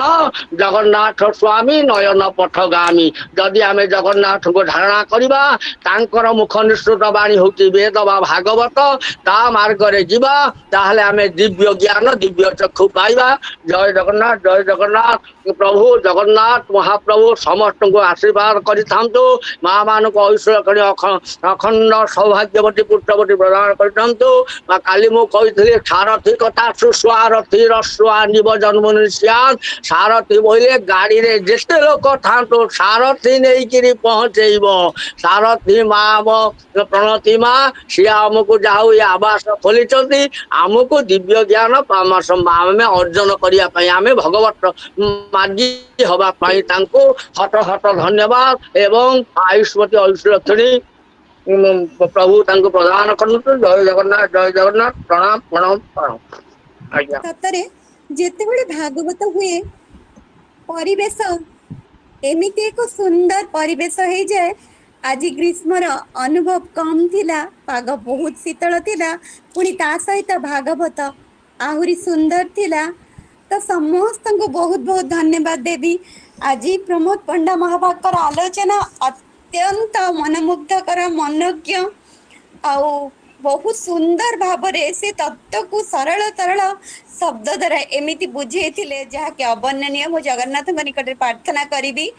से तांको दीर्घायु करंतु और तांको चलापथ सदा पुष्पित करंतु और से एमती सुंदर भावरे आम समस्त को धर्मर कथा कही मोक्ष आड़ को पादे आगे नियंतु सतरे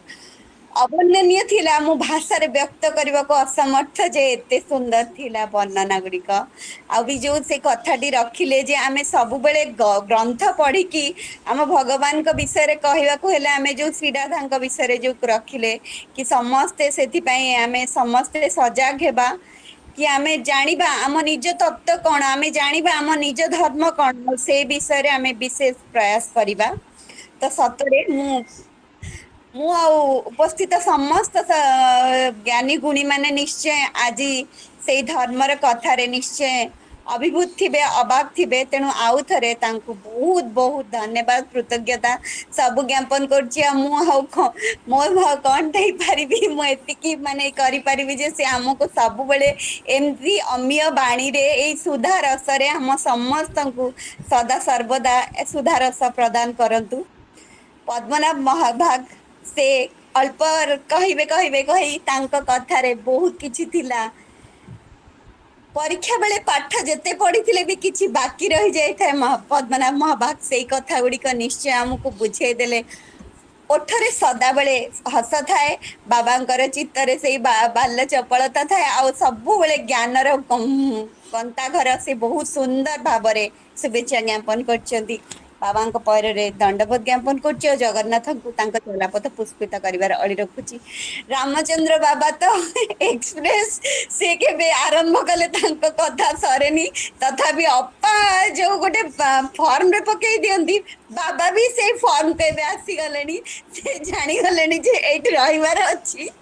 नले गला तेणु बहुत सुंदर भाव से जेतिकी भी कथा बुझेचंती बहुत बढ़िया से बुझेचंती 24टा स्तंभ कथा बुझे बहुत सुंदर भाव में समस्ते बुझी जाइए आमे कहीं भगवान को पाइबा पई निष्ठा करवा दरकार से कथारे बहुत सुंदर भाव में बुझे सबुठ सुंदर कथा है से बढ़िया कथा अप्पा गोटे बढ़िया उपाधि देते सारथी आ मत से बहुत पसंद आसी अप्पा को यही उपाधि गोटे निहारा उपाधि मिली जे सारथी जेमिति भाव में ये को परिचालना कर गृहटा सेमिति माने रथटा सेमिति चलो बहुत से मत पसंद आसी अप्पा सतरे परिचालना मु मोर कमेंट बॉक्स देखु मोर प्रति धन्यवाद देखु से सब बेले गोटे नियारा शैली रे समस्त को स्नेहपूर्ण भाव में डाकी आनती एबे भी से ना कहते मु देखी केही भी जणे नाहंती कि से बाद पड़ी कहा ना से छाड़ी नाहंती समस्त को गोटी गोटी करी डाकी एमिति ए मंच रे केही भी बड़ छोट नाही जो एटा तांकोडू सिखिबा को मिले समस्ते निश्चय